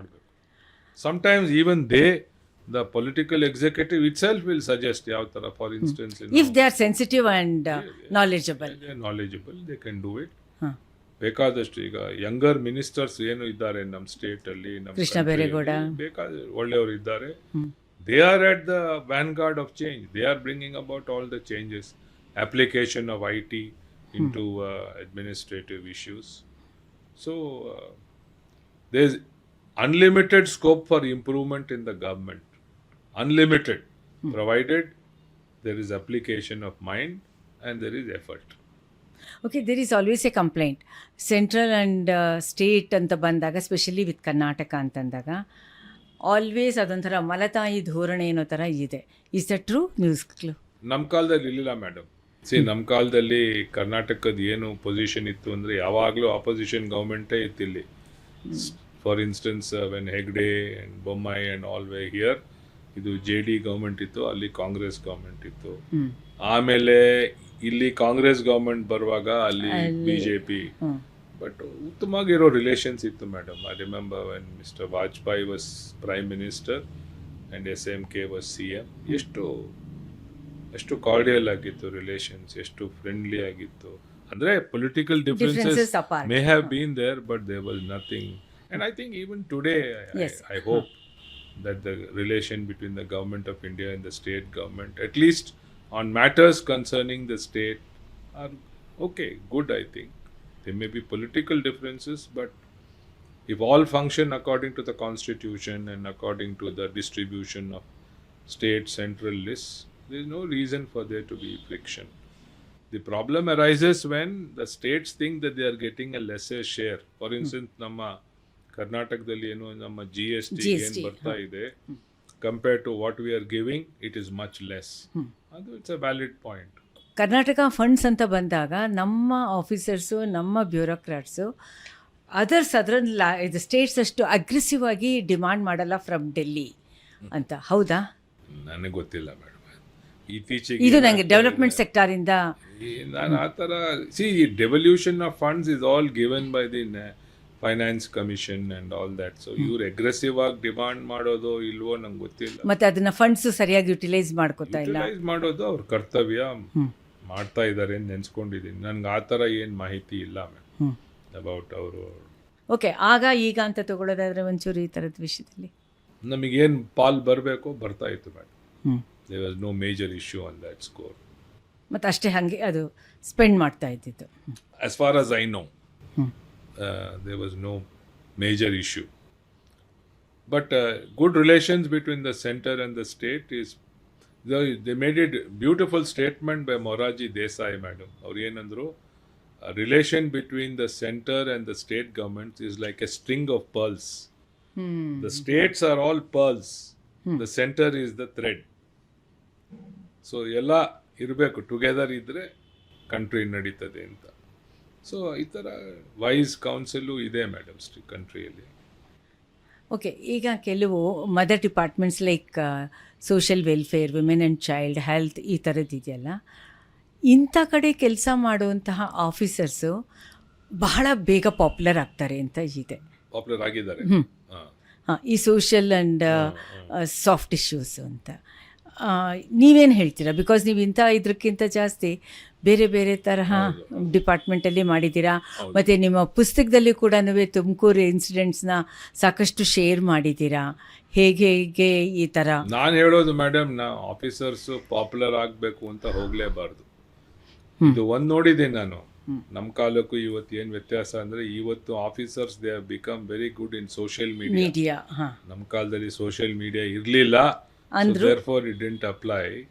ನಾನು ಹೇಳೋದು, an officer's work should be known by what he or she does, not by social media and all that. Social media is not for us. Now we should take a back seat when it comes to social media ಅಂತ ನನ್ನ ಅಭಿಪ್ರಾಯ. ಇಲ್ಲ, ಹೌದದು. ಯಾಕೆಂತಂದರೆ ಇವಾಗ ನೀವುಗಳು share ಮಾಡಿದಾಗ immediate ಬಂದೇ ಬರುತ್ತೆ, this is part of your job, ಅದನ್ನು ಯಾತಕ್ಕೆ ಹೈಲೈಟ್ ಮಾಡ್ತೀರಾ ಅಂತ ಕೂಡ ಇಮಿಡಿಯೇಟ್ ಬಂದೇ ಬರುತ್ತೆ ಅದು. ಹಾಂ, but at the same time ನಾವು ಆಕ್ಸೆಸಿಬಲು ಇರಬೇಕು. ನಾವು ಆಫೀಸ್ ಹಿಂದ್ಗಡೆ ಕೂತ್ಕೊಂಡ್ರೆ ಸಾಲದು. So there must be a proper appreciation, visibility, what to do and how much to do. But we should give prominence to our political executive. ನಾವು ಸ್ವಲ್ಪ secondary role ವಹಿಸ್ಕೊಳ್ಳೋದು ಒಳ್ಳೆಯದು. Sometimes it is a cause for conflict also. ಇವರೇ ನಾನೇ ಮಾಡಿದ್ದು ಅಂತ ಹೇಳ್ತಾರಲ್ಲ, ಅದು sometimes it leads to ego clash, heart burn. ಹೌದು, that is very very obvious ಅದು. ಓಕೆ, ಈಗ ನೀವು ಡ್ಯೂಟಿಗೆ ಜಾಯಿನ್ ಆದಮೇಲೆ ಎಷ್ಟು ದಿನದಲ್ಲಿ ದಟ್ ಐ ಕಾಂಪ್ಲೆಕ್ಸ್ ಬರುತ್ತೆ, ಸುಪೀರಿಯರ್ ಕಾಂಪ್ಲೆಕ್ಸ್ ಬರುತ್ತೆ? ಕೆಲವರಿಗೆ ಜಾಯಿನ್ ಆಗೋಕ್ಕಿಂತ ಮುಂಚೆನೇ ಬಂದಿರುತ್ತೆ, ಕೆಲವರಿಗೆ ಇರೋದೇ ಇಲ್ಲ, ಇನ್ನು ಕೆಲವರಿಗೆ ಮ್ಯೂಟೆಡ್ ಆಗಿರ್ತದೆ. ಇದೇನು ಅಂದರೆ, ನಮ್ಮ ಸಿಸ್ಟಮ್ ಅಲ್ಲಿ ಇವತ್ತು ಕೂಡ ಈ ಕೊಂಡಾಡೋದು ಭಾಳ ಇದೆ, ನೀವೇ ನಿಮ್ಮ ಥರ ಯಾರು ಇಲ್ಲ ಅಂತ ಏನಿದೆ. ಬಟ್ ಇವತ್ತು by and large I think people have become wiser. ಗೊತ್ತು ಅವ್ರಿಗೆ ಇದೆಲ್ಲ ತಾತ್ಕಾಲಿಕ, ಈ ಜಾಗದಲ್ಲಿ ಇದ್ರೆ ಈ ಥರ ಹೇಳ್ಬೋದು, ನಾಳೆ ಇಲ್ಲದೆ ಇದ್ರೆ ಯಾರು ಕೇರ್ ಮಾಡಲ್ಲ ಅಂತ. I think people are realistic madam. Okay, ಸುಮಾರು ಜನ ಹೇಳ್ತಾರಲ್ಲ ಅದು ಸಿವಿಲ್ ಡೆತ್ ಅಂತ. Immediately after retirement, during their ಟೆನ್ಯೂರಲ್ಲಿ ಪ್ರೋ ಪೀಪಲ್ ಆಗಿದ್ದು ಕನ್ಸಿಡರೇಟಿವ್ ಆಗಿದ್ರೆ ಸರಿ ಇರುತ್ತೆ. Immediately after that 5:30 retirement day. ಹಾಂ, ಹೌದು, it's a complete change. Because ಅಲ್ಲಿ ತನಕ ನೀವು ಸ್ಥಾನದಲ್ಲಿದ್ರಿ, ನಿಮಗೆ ಮರ್ಯಾದೆ ಇತ್ತು, ಎಲ್ಲ ಜೀ ಹುಜೂರ್ ಅಂದರೆ ಬರ್ತಾ ಇದ್ರು, ಹೋಗ್ತಾ ಇದ್ರು. So you have to adjust to that. Everybody has to retire. It's a fact of life, you can't prevent it ಅಲ್ವಾ. ಆ್ಯಂಡ್ ಎರಡನೇದು, ನನಗೆ ಹಿಂದೆ ಏನು ಹೇಳ್ತಾ ಇದ್ರು ಅಂದರೆ, ರಿಟೈರ್ ಆಗೋಕ್ಕಿಂತ ಮುಂಚೆ you must cultivate some interest. You must have interest outside of your work. So ನಾನು ರಿಟೈರ್ಮೆಂಟ್ ಆಗಿದ ತಕ್ಷಣ ಈ ಎಜುಕೇಷನಲ್ಲಿ I used to be interested, and I was, as you know, in various educational bodies. I still am, and I have also been interested in management. So ನನಗೆ Lalu interest ಇತ್ತು, ಇದೆ. So I think we should cultivate interests. We should not be restricted only to our role as an officer or whatever. We should have other broad interests. And I know several of my colleagues who are very good musicians. Musicians, ಹೌದು. For example ಮುದ್ದು Mohan, S, ಆ ಥರ ಮುದ್ದು ಕೃಷ್ಣ ಇದ್ದಾರೆ, ಒಳ್ಳೆಯವರು. ಇನ್ನು ಬೇರೆಯವರು ಇರ್ತಾರೆ. ಕೆಲವರು ಒಳ್ಳೆ ಪೇಂಟ್ ಮಾಡ್ತಾರೆ, ಮತ್ತೆ ಬರೀತಾರೆ. ಚಿರಂಜೀವಿ ಸಿಂಗ್ ಸಾಹೇಬ್ರು ಬರೀತಾರೆ. ಆ ಥರ ನಾವು ಬೇರೆ ಇಂಟ್ರೆಸ್ಟ್ ಕಲ್ಟಿವೇಟ್ ಮಾಡಿದ್ರೆ, ವಿ ಡೋಂಟ್ ಫೀಲ್ ದಟ್ ನಾವು ರಿಟೈರ್ ಆಗಿದ ತಕ್ಷಣ we have suffered a death ಅಂತ. ಏನಿಲ್ಲ ಆ ಥರ. ನಿಮ್ಗೆ ಅದು ಪಿಂಚ್ ಇದೆಯಾ? ರಿಸಲ್ಟ್ ಆದ್ಮೇಲೆ, ರಿಟೈರ್ಮೆಂಟ್ ಆದಮೇಲೆ ಅದೇನದು ಟಿಪಿಕಲ್ ರಾಜ ಥರ 30+ ಇಯರ್ಸ್ ಮೆರೆದಿರ್ತೀರಾ, ಒಂದು ಕಡೆ ಸಾಹೇಬ್ರು ಹುಜೂರ್ ಅಂತ, ಅದನ್ನ ಇಲ್ಲ ಅನ್ನೋದನ್ನ ಅಕ್ಸೆಪ್ಟ್ ಮಾಡ್ಕೊಳಕ್ಕೆ ಎಷ್ಟು ದಿನ ಬೇಕು? ಕಡಿಮೆ ಆಗ್ಬಿಟ್ಟಿದೆ ಮೇಡಮ್. ಈಗ ಹುಜೂರು ರಾಜ ಯಾರು ಅನ್ನಲ್ಲ, but you feel the change ಅಲ್ಲ. ನೆನ್ನೆ ತನಕ ನೀವು you are important, you mattered. ಇದಕ್ಕಿದ್ದಂಗೆ 1-2 ದಿನ 3 ದಿನ ಎಲ್ಲರೂ ಮಾತಾಡಿಸ್ತಾರೆ, ಆಮೇಲೆ they get on with their work ಅಲ್ವಾ. ಸೊ ಅದಕ್ಕೆ ನಂಗೆ ಒಬ್ರು ಹೇಳಿದ್ರು ಭಾಳ ಒಳ್ಳೆ ಅಡ್ವೈಸ್, ವಿಧಾನಸೌಧ ಕಡೆ ಹೋಗ್ಲೇಬೇಡ ಅಂತ. ಅಂದ್ರೆ ಕೆಲಸ ಇದ್ರೆ ಹೋಗ್ಬೇಕು, ಇಲ್ಲಾಂದ್ರೆ ಹೋಗ್ಲೇಬೇಡ, ಬೇರೆಯವ್ರಿಗೆ ಬಿಟ್ಬಿಡಿ. ಆಮೇಲೆ ಇನ್ನೊಂದು ಏನು ಹೇಳ್ತಾ ಇದ್ರು ಅಂದ್ರೆ, ನನ್ನ ಕಾಲದಲ್ಲಿ ಹಂಗಿತ್ತು ಈಗ ಹೀಗಿದೆ ಅಂತ ಆ ಥರ ರೆಮಿನಿಸೆನ್ಸ್ ಮಾಡಲೇಬೇಡಿ, ಯಾಕಂದ್ರೆ it is not good and in any case it will not get you anywhere. So you have to cultivate other interest in my opinion, and that is the key to lead a good life after retirement. ಮತ್ತೆ ಇವಾಗ ತುಂಬಾ competent women officers, bureaucrats ಬರ್ತಾ ಇದ್ದಾರೆ. ಹೌದು, excellent officers ಬರ್ತಾ ಇದ್ದಾರೆ. They are doing great work, and even our state is very blessed to have so many competent lady officers. ನಮ್ಮ ಕಾಲಕ್ಕಿಂತ ಜಾಸ್ತಿ ಆಗಿದೆ ಈಗ. ಹೌದು, ಎಲ್ಲ ಕಡೆ both in IAS and IPS ಎರಡು. IAS and IPS ಜಾಸ್ತಿ ಆಗಿದೆ. They are assertive, hard working. ನಾನು ನೋಡಿದ್ದೀನಿ ಇತ್ತೀಚೆಗೆ. They are very capable. They are very capable. Not only restricted to soft departments, soft even to otherwise. hard ಎಲ್ಲ ಕಡೆ ಇದ್ದಾರೆ. They are doing a great job. And ಆ distinction ಏನಿದೆ ಈ soft to hard, in my opinion it was not a proper distinction. Lady officers can be in any job. ಈಗ ನೋಡಿ madam, combat aircraft ಅಲ್ಲೇ ಓಡಾಡ್ತಾ ಇದ್ದಾರೆ. They are flying planes, they are in the infantry. So women officers are excellent. Okay, so ಈಗ ನಿಮ್ಮದೇ ಬಗ್ಗೆ ಅಂತ ಹೇಳೋದಾದ್ರೆ, ಐ ನೋ ದಟ್ ನೀವು ತುಂಬ ಸಂಗೀತ ಇಷ್ಟಪಡ್ತೀರ ಅಂತ ಅಲ್ವಾ? ಡೈ ಹಾರ್ಡ್ ಲಿಸ್ನರ್, ಮತ್ತು ಅದ್ರ ಬಗ್ಗೆ ಒಳ್ಳೆ ನಾಲೆಡ್ಜ್ ಕೂಡ ಇದೆ. ಹೌದು, ನಾಲೆಡ್ಜ್ ಅಷ್ಟು ಹೇಳಲಾರೆ, but I am deeply interested in Karnataka classical, Hindustani also, and also little bit western classical I like. But ನನಗೆ ಪಾಪ್ ಮ್ಯೂಸಿಕ್ ಅಷ್ಟು ಮಾಹಿತಿ ಇಲ್ಲ. And I think it's very good to have that interest. Very close association with educational institutions, higher education especially. ಯಾವ ರೀತಿ recommendations and ಇಂಪ್ರೂವ್ಮೆಂಟ್ಗೆ ನೀವು ನೋಡ್ತಾ? So ನಾನು ಈ BMS ಆಗಲಿ, ದಯಾನಂದ್ ಸಾಗರ್ ಆಗಲಿ, ನಾನು ಎಲ್ಲ ಹೋಗಿದ್ದ ಕಡೆ ಎಲ್ಲ ಸ್ಟ್ರಾಟಜಿಕ್ ಪ್ಲಾನ್ ಅಂತ ಮಾಡಿಸಿದ್ದೀನಿ. ಅಂದರೆ ಇವತ್ತು ಈ ಪರಿಸ್ಥಿತಿಯಲ್ಲಿದ್ದೀರಾ, 5 ವರ್ಷದಲ್ಲಿ ಎಲ್ಲಿರಬೇಕು ಅಂತ ನೀವು ಇಚ್ಛೆ ಪಡ್ತೀರಾ, ಅಲ್ಲಿ ಹೋಗಬೇಕಾದ್ರೆ ಏನು ಮಾಡಬೇಕು, ಏನೇನು ಬದಲಾವಣೆಗಳು ತರಬೇಕು ಅಂತ ಒಂದು ಎಲ್ಲ ಕಡೆ ಅದು ಇನ್ಸ್ಟಿಟ್ಯೂಷನ್ ರಿಸ್ಟ್ರಿಕ್ಟೆಡ್. ಎರಡನೇದು, ಇವತ್ತಿನ ದಿವಸ higher education institutions also they are in a very competitive environment. Students ಬರಬೇಕಾದ್ರೆ ದೇ ವಿಲ್ ಸಿ ಏನಿದೆ ಈ ಸಂಸ್ಥೆಯಲ್ಲಿ ಗುಣಮಟ್ಟ ಅಂತ. ಸೊ ಅದಕ್ಕಾಗಿ ನಾವು NAAC ಅಂತೀವಿ, ನ್ಯಾಷನಲ್ ಅಕ್ರೆಡಿಟೇಷನ್, ಅಥವಾ NIRF ಅಥವಾ NBA, ಇದಕ್ಕೆಲ್ಲ ನಾವು we have to submit ourselves to that and qualify according to those standards. ಮತ್ತು ಇತ್ತೀಚೆಗೆ ನಾನು ನೋಡ್ತಾ ಇರೋದು, ನಾನು ಒಂದು ವಿಮೆನ್ಸ್ ಕಾಲೇಜಲ್ಲಿ ಇದ್ದೀನಿ, ನಿಮ್ಗೆ ಮಹಾರಾಣಿ ಲಕ್ಷ್ಮೀ ಅಮ್ಮಣ್ಣಿ ಕಾಲೇಜು. ಅಲ್ಲಿ ಎಷ್ಟೇ ಒಂದು ಒಳ್ಳೆ ಹೈ ಕ್ವಾಲಿಟಿ ಎಜುಕೇಷನ್ ಕೊಟ್ರು ಅಡ್ಮಿಷನ್ ಕಡಿಮೆ ಆಗಿಬಿಟ್ಟಿದೆ. ಬಿಕಾಸ್ ಬೇಕಾದಷ್ಟು ಗೌರ್ಮೆಂಟ್ ಕಾಲೇಜಸ್ ಬಂದಿದೆ, ಅಲ್ಲಿ ಅವ್ರ ಫೀಸು ಕಡಿಮೆ ಕಂಪೇರ್ ಟು ಈವನ್ ನಮ್ಮ ಕಾಲೇಜಲ್ಲಿ ಆಗಲೇ ಫೀ ಕಮ್ಮಿ ಇದ್ರೂ ಹುಡುಗಿಯರು ಬರೋದು. ಆಮೇಲೆ ಈ ಕೋ ಎಜುಕೇಷನ್ ಪ್ರೆಫರ್ ಮಾಡ್ತಾರೆ compared to girls' colleges today. So, most institutions today are facing the pressure of admission, except high-class professional institutions like medical colleges, etc. They are facing a lot of pressure from admission. ಹೌದು, +2 ಆದಮೇಲೆ science ಇಲ್ಲ, faculty ಡಿಪಾರ್ಟ್ಮೆಂಟೇ ಇಲ್ಲ ಎಷ್ಟೋ colleges ಅಲ್ಲಿ. Admissions are falling all over. Why? So, because there are too many colleges today. See, Bangalore itself, ನಾವೆಲ್ಲ ಓದ್ತಾ ಇರಬೇಕಾದ್ರೆ ಒಂದೇ ಒಂದು ಯೂನಿವರ್ಸಿಟಿ ಇತ್ತು, ಬ್ಯಾಂಗ್ಳೂರ್ ಯೂನಿವರ್ಸಿಟಿ.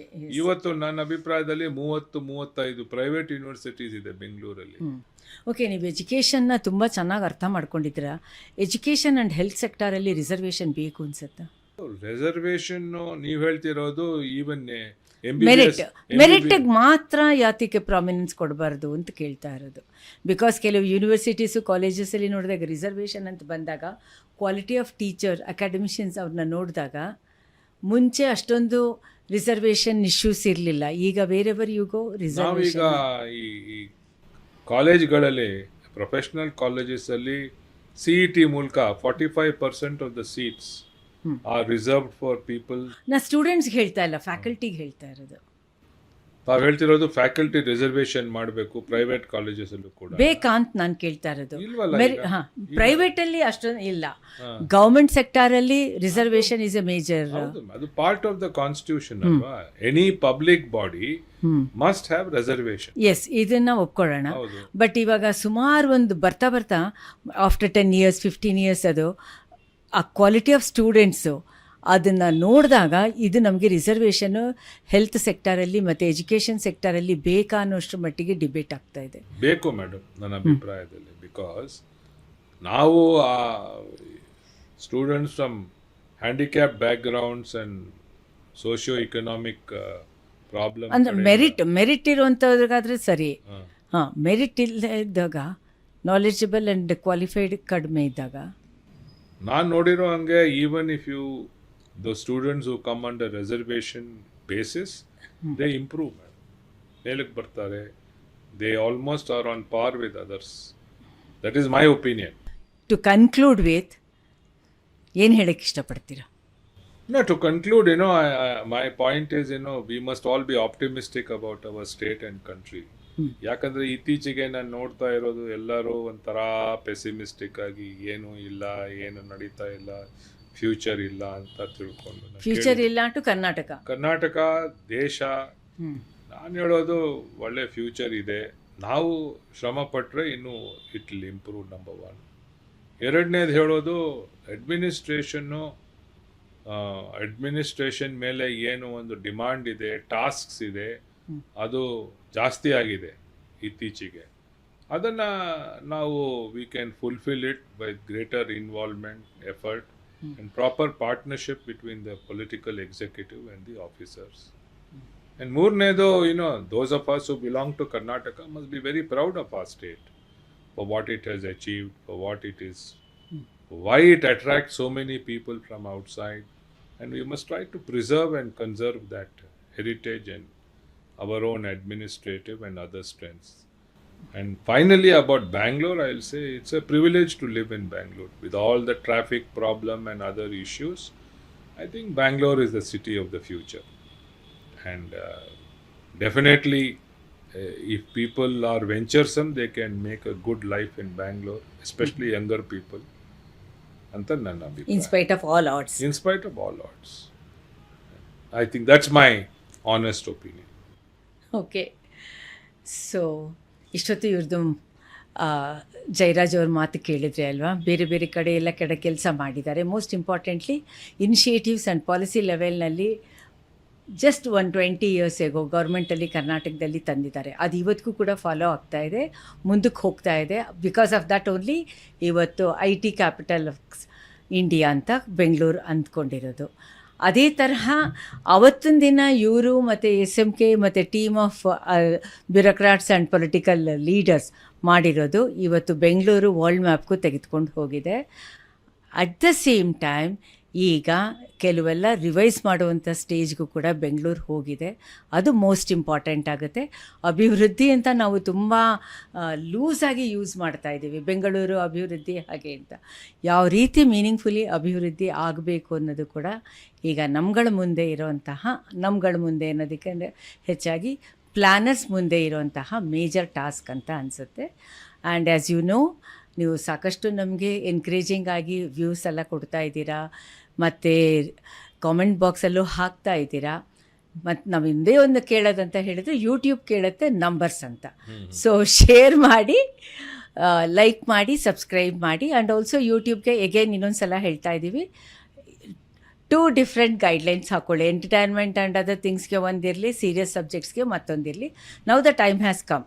ಈಗ ನೀವು ಯೂಟ್ಯೂಬ್ನವರು ಪಾಲಿಸೀಸ್ನ, ಗೈಡ್ಲೈನ್ಸ್ನ ಚೇಂಜ್ ಮಾಡಲೇಬೇಕು ಅಂತ ನಾವು ರಿಕ್ವೆಸ್ಟ್ ಮಾಡ್ತಾ ಇದ್ದೀವಿ. Thank you so much. Thank you, Shamanta. You are a very good interviewer. Thank you. And a very patient one. Thank you for your help. Thank you.